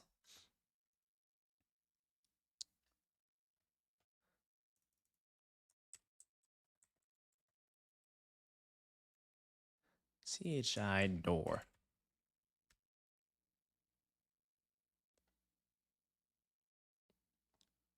Yeah, this right here. Like we so yeah, this right here. We sold it for $3 billion. $3 billion. And this is what's crazy. I didn't know if I was able to say the stats, but like they put it out here publicly. So we sold CHI doors to Nucor, and 800 employees across the US had employee ownership. And they had cash payouts ranging from $200,000 to $800,000. Isn't that crazy? $360 million will be distributed to CHI employees, with most of it going to non-executive staff, meaning everyday 9 to 5 employees that had a piece of ownership into the capital structure for this business. They participated in employee ownership. $360 million went to them. That's crazy. Right? So as like a private equity investor, one of the things that like I'm hyper focused on, let me buy something that I can lever up so that I can freaking crush it with the margins. But I'm so worried about generating strong free cash flow margins, right? I'm so worried about having strong free cash flow conversion. In order to have strong free cash flow conversion, you got to have crazy revenue growth and really, really, really strong cost, protections and managing your costs and strong margins. What is the best way you can do that? Have every single person in the office, every single person on the field feel like a owner, feel like a freaking owner with 2 objectives in mind, or 3 objectives. Take care of the customers, grow revenue, and manage costs. Now everyone's aligned on this exact same playbook. Like that's the name of the game, boys and girls. Employee ownership. So for the business that we're acquiring, and our target close date is early Feb now. It keeps pushing back. I'm thinking about giving everybody in the team some type of like employee ownership pool. Now, how is it calculated? The question of how it's calculated is really important. Ownership is typically derived by however many years you've been at the company, whatever your salary is, and it's typically kind of like a multiple of that. Like your salary, however many years you've been at the company, and like some type of like algebra to figure out what your dollars at work might be. If you make $100,000 a year at this garage door company, do not think on day one you're going to get $10 million of equity in the business. No, odds are you're probably going to get something equivalent to $100,000 or $150,000, something like that. What y'all saying? Oh, Avis. Avis was famous for being employee owned. Oh yeah.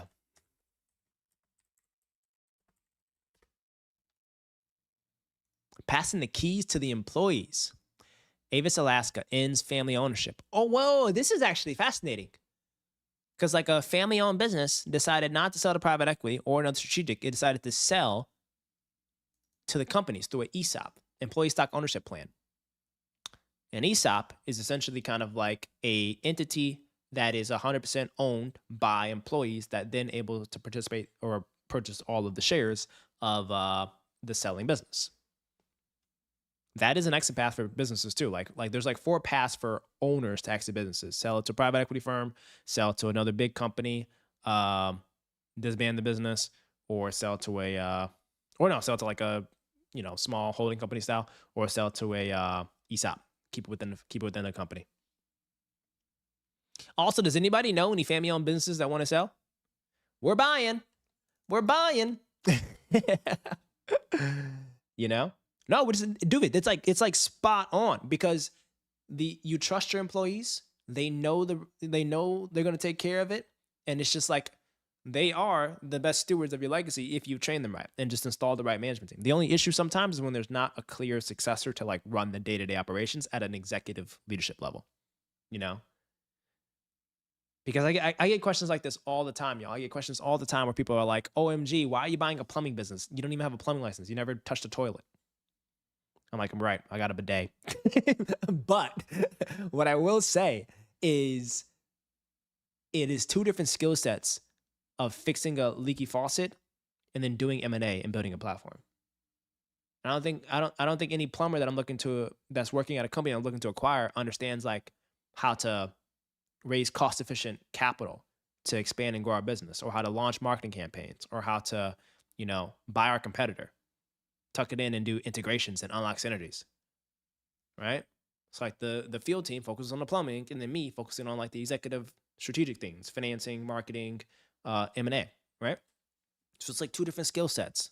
People be coming at me all the time, being like, why are you trying to buy a freaking HVAC business? You never touched an HVAC thing in your life. You've never built a 300-page LBO model, right? You know what I'm saying? You don't even know where HVAC companies trade at. All right, don't come at me like that, boy. All right. Hey, Dub. Oh, yeah, you said they were famous for being employee-owned? Hey, Noah, what up, dude? What up, twin? Hey, Noah decided to bless us with his presence today. What's happening, Shred Lord? You missed a lot, man.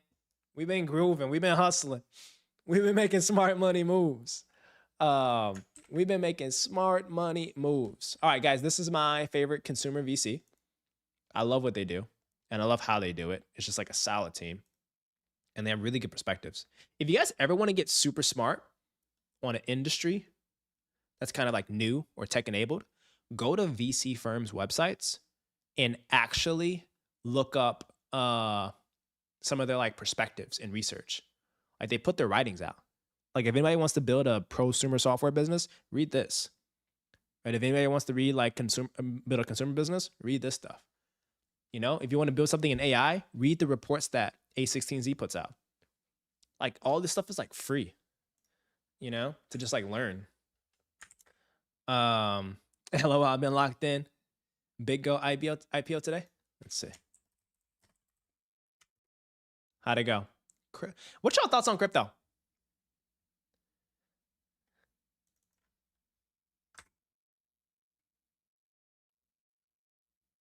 Are you guys big believers in crypto? Bitgo is the year's first. Wait, Noah, did you work on this IPO?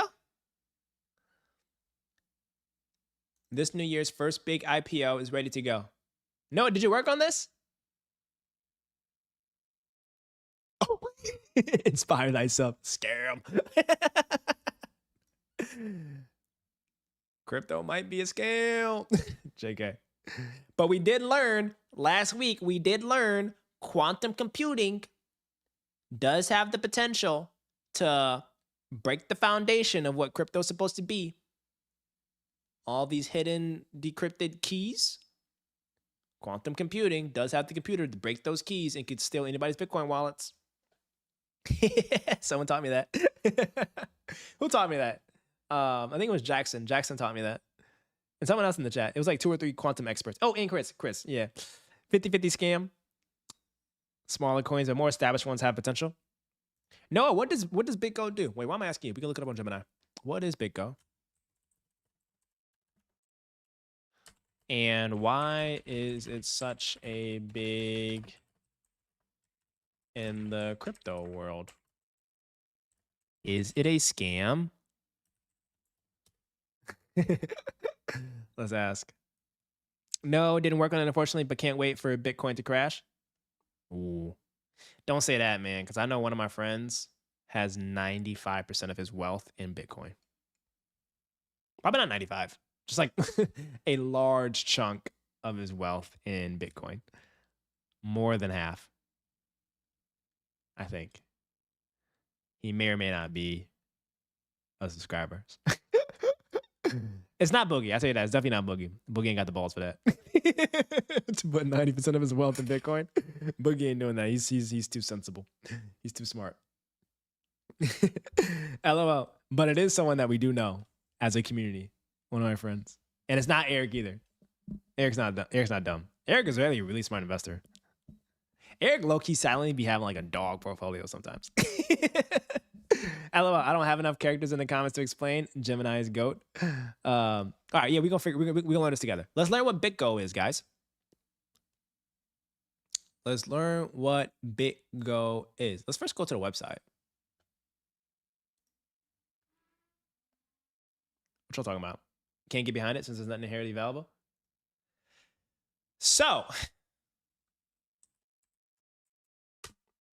the first big IPO of 2026 goes to crypto firm Bitgo, which raised $213 million. Now, I'll be the first to admit, is this the most exciting IPO I've ever seen in my entire life? No, not really. But let's figure out what they do. And this is like actually really important, guys, because like IPOs have been virtually dead for like 3 to 5 years. There's been nothing crazy notable. Like there used to be years where there used to be 10, 20 mega IPOs a year. Now we're lucky if we get like 1 or 2. And this year, I think folks are hyper focused on one, SpaceX. I think that is the most exciting IPO that's going to be happening. But this isn't a SpaceX deep dive right now. We're going to be diving into Bitgo. And Goldman Sachs and Citigroup worked on it. But let's try to understand fundamentally before we look at the chart, before we look at anything, because I'm curious to understand a few things. Number one, I'm curious to understand how it performed on its first day of trading. I assume it probably went up because it was a good day in the markets. But then 2, I would like to first figure out what the heck do they do. Let's go to bitgo.com. The digital asset infrastructure company. Their marketing team is clean. I will give them. All crypto companies have a super dope like marketing approach. Super dope marketing approach. Okay, how can I get rid of this thing? Why is this YouTube thing following me? All right, so they focus on prime services, seamless access to liquidity and capital. They have full-service prime platform that brings trading, financing, collateral, and management. So I assume they work with the large crypto trading platforms to just ensure liquidity and collateral management. Make sense? Launch, manage, and grow your ecosystem. What does it mean by that? Integrate with leading exchanges and liquidity providers to reach new users and grow your ecosystem while giving your investors and employees a simple, secure way to manage assets. I don't know what that means. Ecosystem services. What is an ecosystem service? Institutional grade custody, so like treasury services, and then regulated custodian type of solutions. Okay. And then token distribution to stakeholders on custom scale. Okay, now we're getting too complex. Keep it fundamental, guys. Stable coins, everyone's favorite word. Stable coins. Hold, swap, manage, and issue stablecoins. From a robust wallet infrastructure to accept stablecoin deposits and payments to orchestration and regulatory clarity to issue your own stablecoin using Bitgo's institutional toolkit to build a secure, regulated stablecoin strategy. All right. A lot of Jimmy Jazz here. Wallets and then crypto as a service. CAS. Crypto as a service. All right. Now, there's like a few ways we can learn about it from like a business level. Of course, poking on the website, watching a YouTube video. But honestly, I don't know if you all know this. Like when a company goes public, there's am I going too fast, by the way? Because we're about to cook. when a company goes public, there's literally a document that they file that summarizes their entire business, why they want to go public, and what they view as the future of their company as a publicly traded business. And that is called their S1. So we're going to check out the S1 of Bitgo. No, don't be scared. Don't be scared, guys. Here we are. So Bitgo is the digital asset infrastructure company where institutions secure, manage, and grow their digital. Okay. First, fundamentally, we need to pull in Gemini. Where's Gemini? Because we need to get a little bit of like the fundamental things first, guys. Oops. So what is Bitco? Why is this such a big deal in the crypto world, and is it a scam? We need to understand this first before we read the S1 to understand the financials and the market opportunity. They're the digital asset infrastructure and financial services company that specializes in institutional-grade crypto custody. All right. It pioneered multi-signage wallets, which require multiple private keys to authorize a single transaction, effectively eliminating a single point of failure. Until quantum comes in and big dogs their way to take people's wallets. What do you think? Are you guys scared of quantum? Yes or no? All right. Qualified custodian, it operates several regulated trust companies in South Dakota, New York, and Europe, meaning it meets strict legal restrictions for safeguarding assets. Okay, that's fair. Because like to be like a bank in a large financial services company, you need to have a lot of these like very, very, very boring but super important regulatory oriented and legal heavy entities or like type of institutions, custodies, treasury, KYC, all those kind of things. Because once you start adopting institutional investors that aren't just traders, like institutional investors, meaning a lot of people's money, especially retirements and endowment funds, you need to be able to have systems in place to protect what you can if things fail. And I think here, like they're slowly starting to introduce a lot of this stuff into the crypto world, and this seems to be the custodian play. All right. So why is it a big friggin' deal? Why didn't they tell us this on the website here, right? Massive market share. It secures approximately 20% of all on-chain Bitcoin transactions by value, and it supports over 1,500 different assets. That's pretty impressive. That's a sizable market share. 20% of all on-chain market share. I'm curious where the other 80% is. I'm very curious to hear what the other 80% is. Next, it serves as the primary infrastructure for over 1,500 institutional clients across 50 countries. Good, global diversified. And then the IPO. Security track record. The company claims that it has never lost customer funds in its regulated custody configuration and maintains a $250 million insurance policy against theft or loss. Boom. All right. And then everyone's question, my favorite question, is it a scam? Is it legitimate?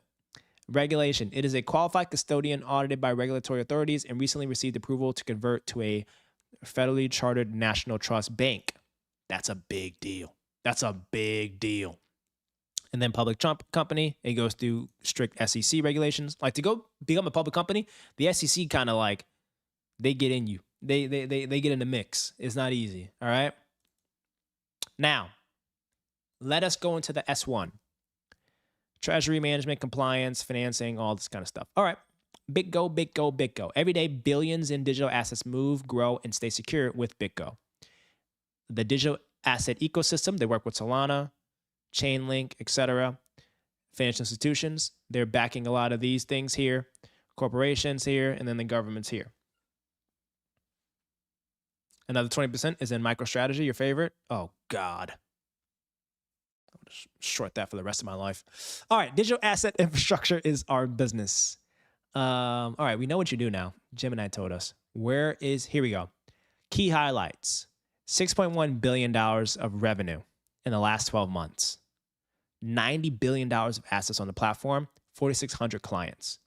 Fascinating. Now, show me how much you're making in cash flow or how much you're burning. And for that, I love to go to the financial section here. Okay. Look at the scale, though, guys. Look at the scale. The number of clients they've grown. 2014 all the way to 2025. Wow. They've really crushed it. They've been busy. They've been really busy. Crypto's been so busy for some reason. I don't know what y'all be doing. All right. Assets on platform, continuing to scale rapidly, strong growth. Number of clients, continue to rapidly scale and grow. Number of users. All right. I don't care about all this. Show me profitability. Total revenue, 3 billion. Oh, you see how they reverse? Oh yeah, it's like weird. So this is 2022. Wait a minute. Huh? Am I reading this incorrectly? Are they telling me that they had $2.5 billion of revenue in 2022 and only $1 billion in 2023? And then $3 billion revenue dropped that much? Is this facts? Hold on. Whoa. You see how they try to like confuse you by organizing it this way? 2.5 billion of revenue drops all the way down to $1 billion and then grows back to 3.1 billion. Was that the crypto crash? Is that why? Probably, right? Because like as crypto crashed, there was like a crazy significant drop in trading volume, I assume. They had massive net income in 2022. Burned money a little bit in 2023. And then $156 million of net income in 2024. So they are slightly profitable. Oh, yeah. Tiny bits of EBITDA. Okay, they are slightly profitable here. Interesting. A profitable custody Bitcoin business. But here's the thing. Do they own Bitcoin? Let's ask Gemini this. So do they like own any Bitcoin? Is this stock heavily related to Bitcoin? Should be, right? Let's see. Bitcoin essentially is the Bank of New York Mellon of the crypto world. Yes, but it's not as much as you think. Custodial accounts, Bitcoin holds over 100 billion in digital assets for its clients, hedge funds, exchanges. They do not own this Bitcoin any more than Chase owns the money in your savings account. Okay, that's fair. Like most crypto native companies, Bitgo keeps a portion of its own corporate treasury in Bitcoin. However, unlike MicroStrategy, which exists almost purely to hold Bitcoin, Bitcoin is a service business. All right. I'm a little more, you know, I'm funny. It's all good there. So interesting, on its debut day, Bitgo stock actually rallied 25% at the open, even though the broader crypto market was seeing a sell-off. So Wall Street views Bitgo as a pick and shovel play for crypto. If you think crypto is going to take off, you do need the custody infrastructure if you're going to have a decentralized finance ecosystem. All right. You know what time it is, boys. You know what time it is. Bitgo. Here's the play. You know what time it is. Oops. One day. And then it like absolutely plummeted. You know what time it is. Are you all buying or passing on Bitgo?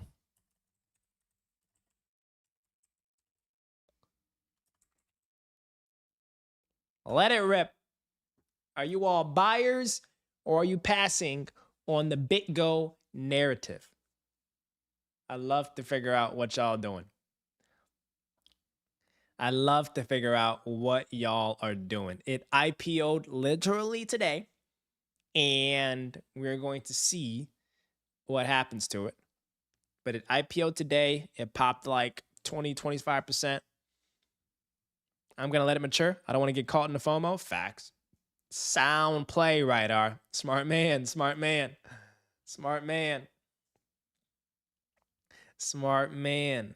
Alex says, can't get behind this if there's nothing heavily valuable about it from a crypto perspective. All right. Noah says, government immunities are trying to centralize, and that won't work, so I'm excited to see what comes next. Facts. All right. Oh, yeah, OpenAI is doing an IPO. Yeah. I forgot about OpenAI. They're doing another big IPO as well. That's a big one. That is another big one. So massive stuff. Missed this whole pitch. Nah, it's not really, we're not really a pitch. We just learned something. We learned about Bitgo. They IPO today. Bitgo, summarizing it, is a picks and shovels play. Oh, Cam says pass. Good one. Smart move, kid. I'm also passing. But for Boogie Bitgo essentially is a like federally approved custodian play for the crypto ecosystem. Right? It has 20% of Bitcoin trading volume, and if you're gonna, it's essentially like a bank that facilitates and provides liquidity at the custodian level for crypto. And it IPO today. It is apparently the biggest IPO of 2026, even though we're only 22 days in. So it's a pretty big deal. Especially since we're going into a bear market, could be a play in like 2 years. Why you say that, man? I got a lot. I'm long a lot of stuff. Ryder, why do you think we're in a bear market? Why do you think we're in a bear market?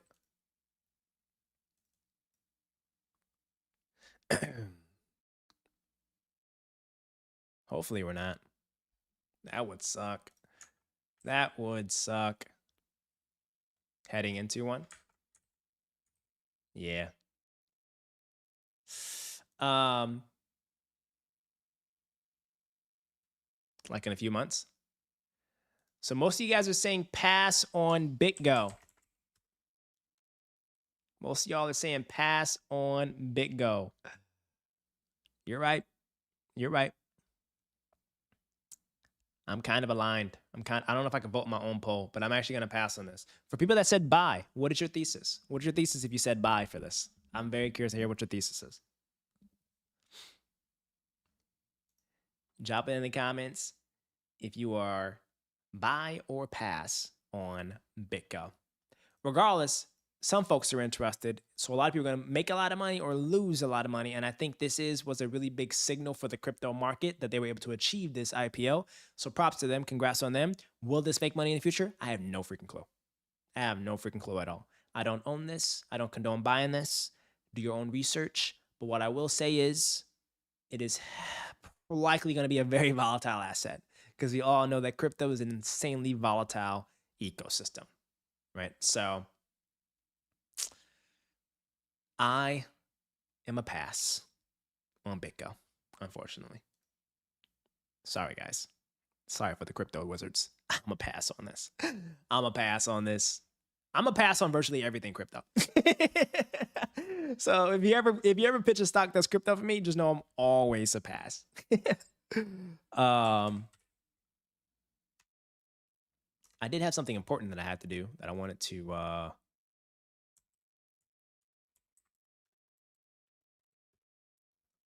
so we have a meeting tomorrow with a management team of a roofing business.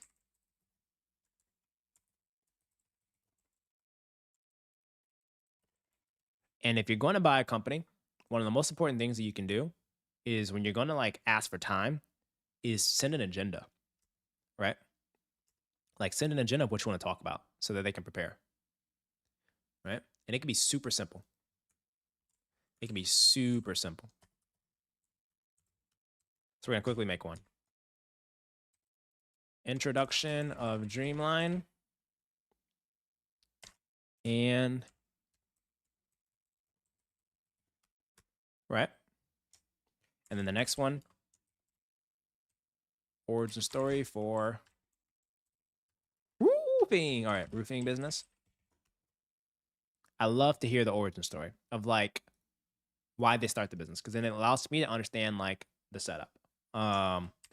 Overview of team and roles.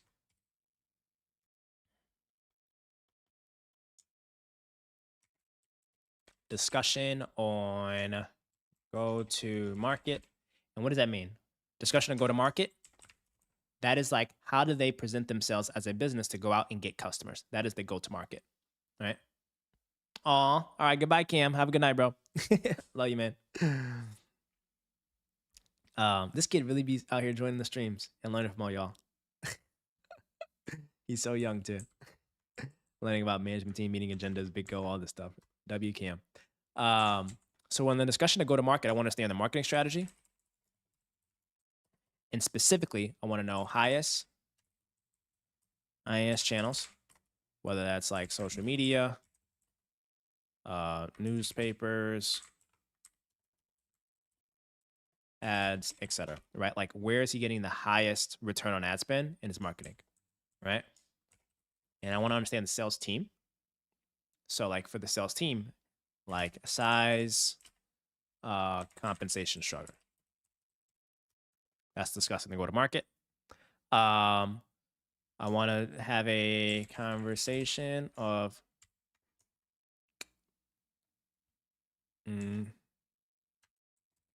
discussion on financials, commentary on historical revenue and profit trends.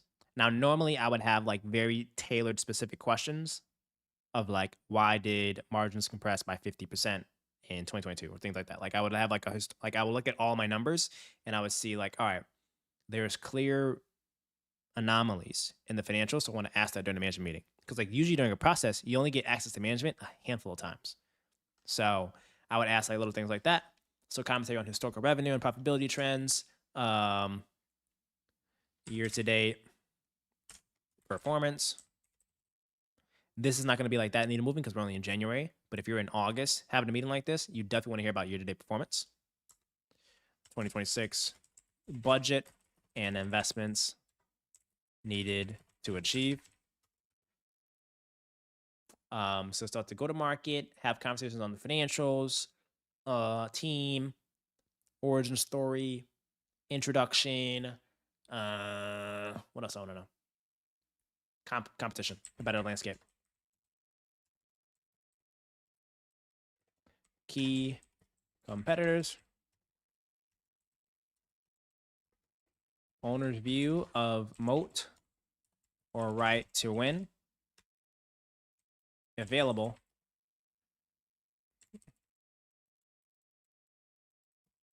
And this is like if we were going for like large RFPs, which is requests for proposals. Typically, like companies like to track their win rates, meaning like every time they go bid on a project and they bid amongst other competitors, how many times they win. So I want to hear about like commentary on historical win rates. And if a business doesn't have a 90% plus win rate, I ain't buying it, right? Competitors, and then shared vision. I want to understand like what would owner like to see happen if they had unlimited resources, time, where would they invest and grow? Guys, this is screenshot this if you're like a business buyer. Like this is like legit stuff. This type of like organization will transform your management meetings with owners. No one does this at especially at like the small business buying level. Like people just jump on the phone and try to shoot the shit, you know? But if you like come in organized like this, asking these kind of questions, it just shows that like you're very intentional about the business. So if you come prepared with an agenda, but you also do your research before, it's like they're so relieved when you go and like have a conversation with them. Like it shows how intentional you are, you know? Shared vision, and then little things like that, right? This is a very quick, bare bones first meeting. If you got 30 minutes to an hour with them, this is how you want to rock, you know? Sometimes you would polish this up to be external friendly, meaning that like you would like send this to the owner 24 hours, 48 hours in advance to allow for them to like review and prep. But this one is gonna be like internal for me. And then as I'm having a conversation, I'm just gonna like write my notes here. I'm gonna do like I write my notes here so I can have it all, you know? And then I'm gonna have AI summarize my notes and then log it in my Notion, and then that's our CRM. Yeah, y'all seeing how he cooked, how we made the spaghetti. Y'all seeing how we make the spaghetti. You thought this was mom's spaghetti. Nah, this our own spaghetti. What y'all talking about, Shred Lords? You see how we did that in like 10 minutes? I had to do that too. That was like my to-do list item. So I have that ready. Good. All right. Now I'm all prepared. I'm meeting with him. He's calling me at 12 Eastern time tomorrow. I'm about to have a heck of a conversation. I think he's trying to sell for $1.5 million or something like that. I think 1.5 million. I might be in trouble though, because like here's an issue. The external friendly. I will clean up things like this. Like this one, I wouldn't ask this. I would clean up this one.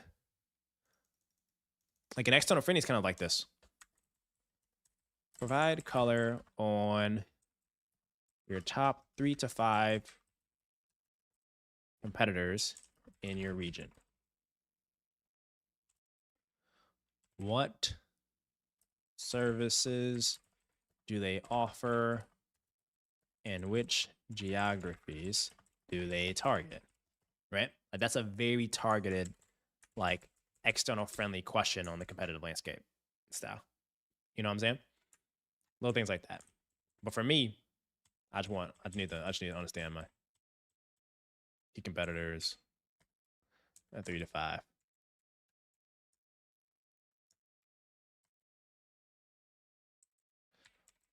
Competing services and see the geographic coverage, you know. But this is my internal friendly one, you know. Like this, like if you guys are working on the street, like, and you had if you had like a management meeting scheduled, you of course would be very responsible for putting together the external friendly one. You just gotta clean this up, and AI can help with this. But then also, like, you might need to send a quick email to your MD or partner, just being like, hey, here's the things that we want to run through.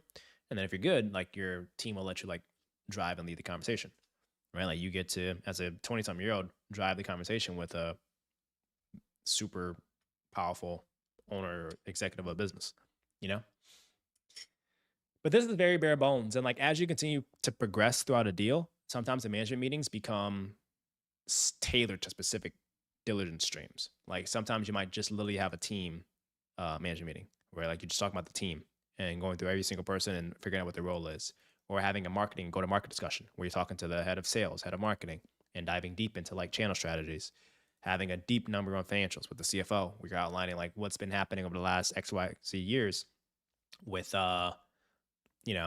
revenue trends, profitability, what systems they use, and then having a conversation go to market. But this is kind of like a owner friendly, like high level topics, things like I need to know to see if I'm excited about a company, but then also things that I can like pinpoint to see if it fits the growth strategy I want to have for the business, as well as allow for me to kind of showcase some of the stuff that I know that are good strategies for the business. You know?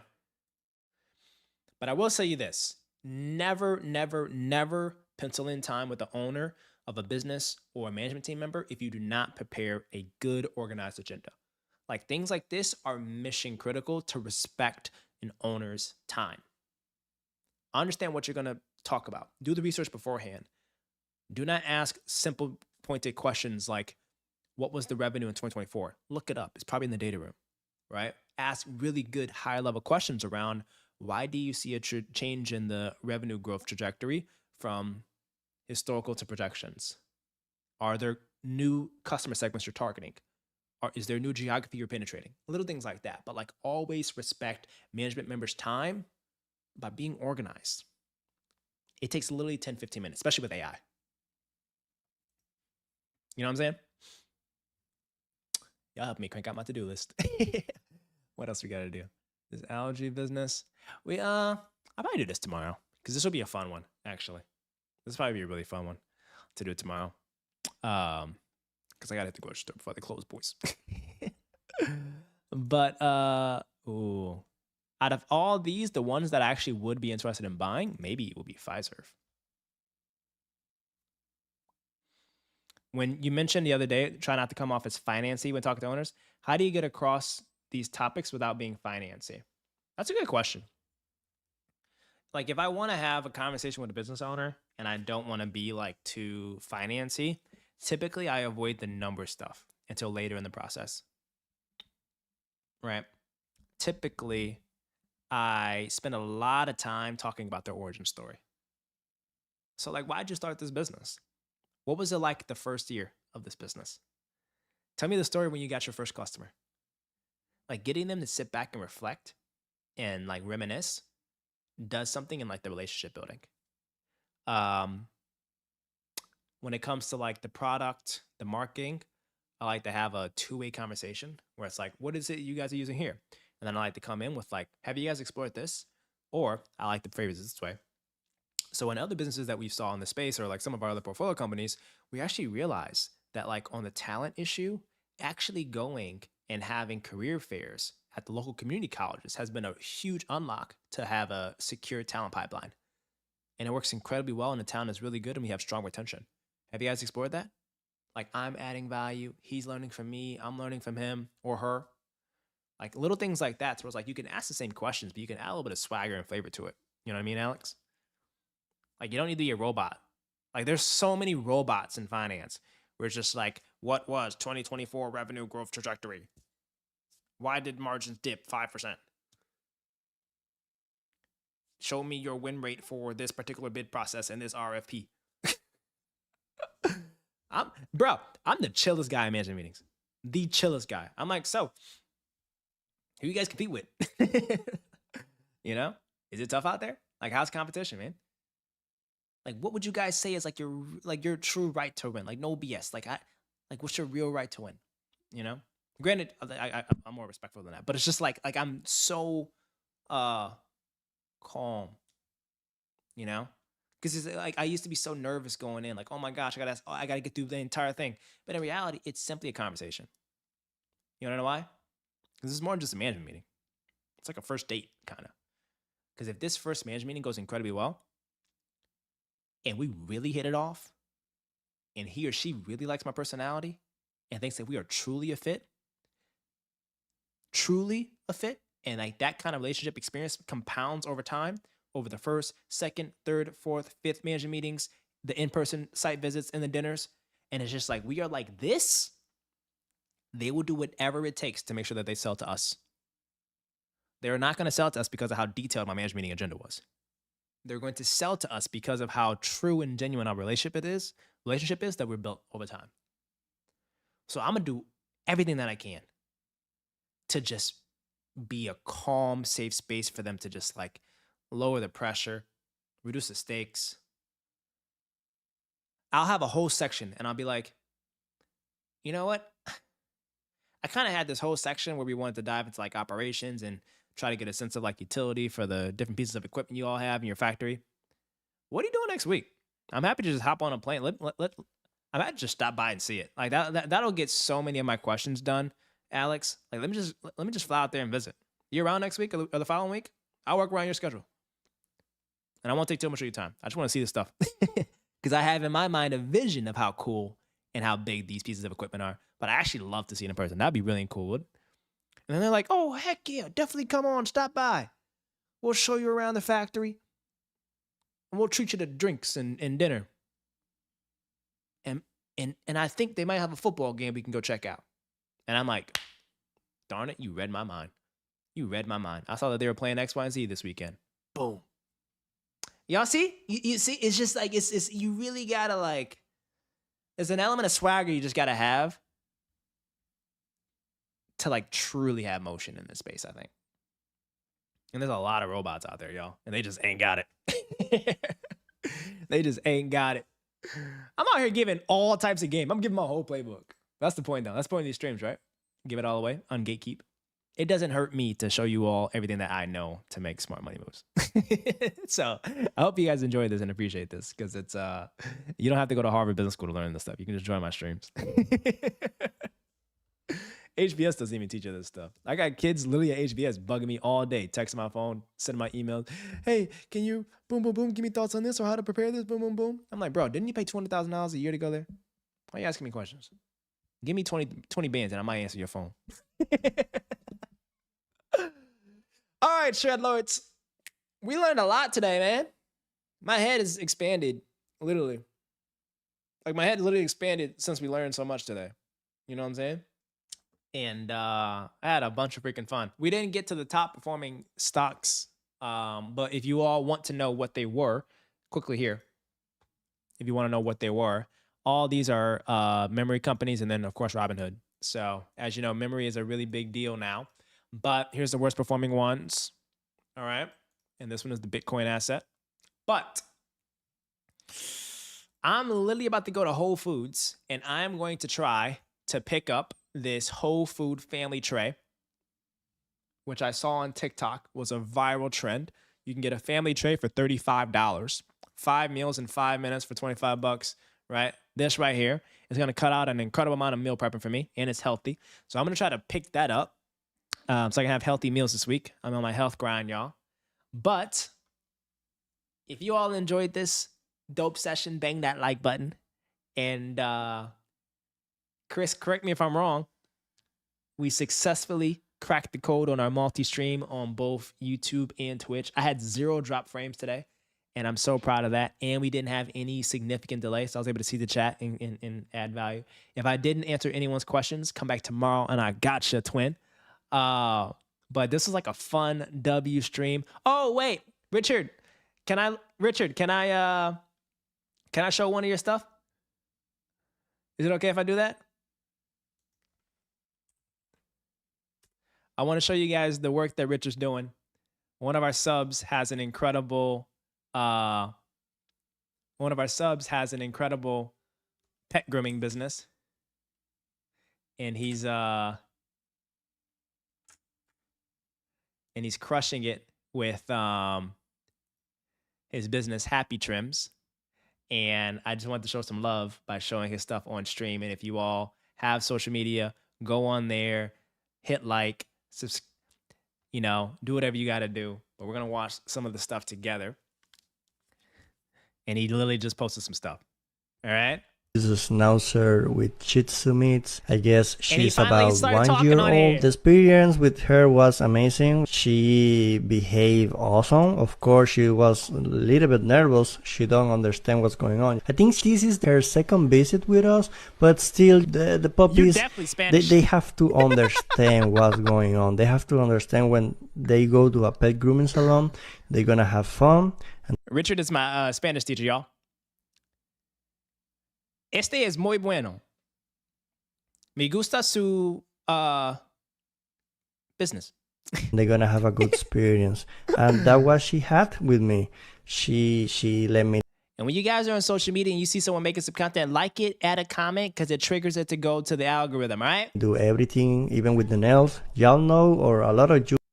Let's see. Let me tell you guys, my favorite thing about pet grooming is the before and after. That transformation, I love that. Let me ask my co-workers what's their favorite thing about pet grooming. Hey Let's Carmen, go. what's your Hey, favorite Rich Topic, thing what up, about man? pet grooming? My favorite part is when the customers, they pick up their dogs, the happy faces. That's amazing for me. Nice. Let me ask my other co-worker what he thinks about his favorite things. Hey John, what's your favorite thing about pet grooming? Oh, I enjoy spending time with the dogs and seeing all the different breeds that we have. It's amazing. Let me tell you guys, my favorite thing about pet grooming is the before and after. That's Escúchame, amigos. Mi favorito thing sobre perro grooming es el antes y después. ¿Sí? ¿Sí o no? Let's rock, man.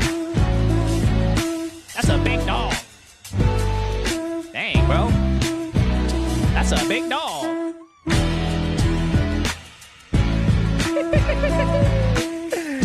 Hey, dale, dale. And make sure you guys watch the full video for the watch time, all right?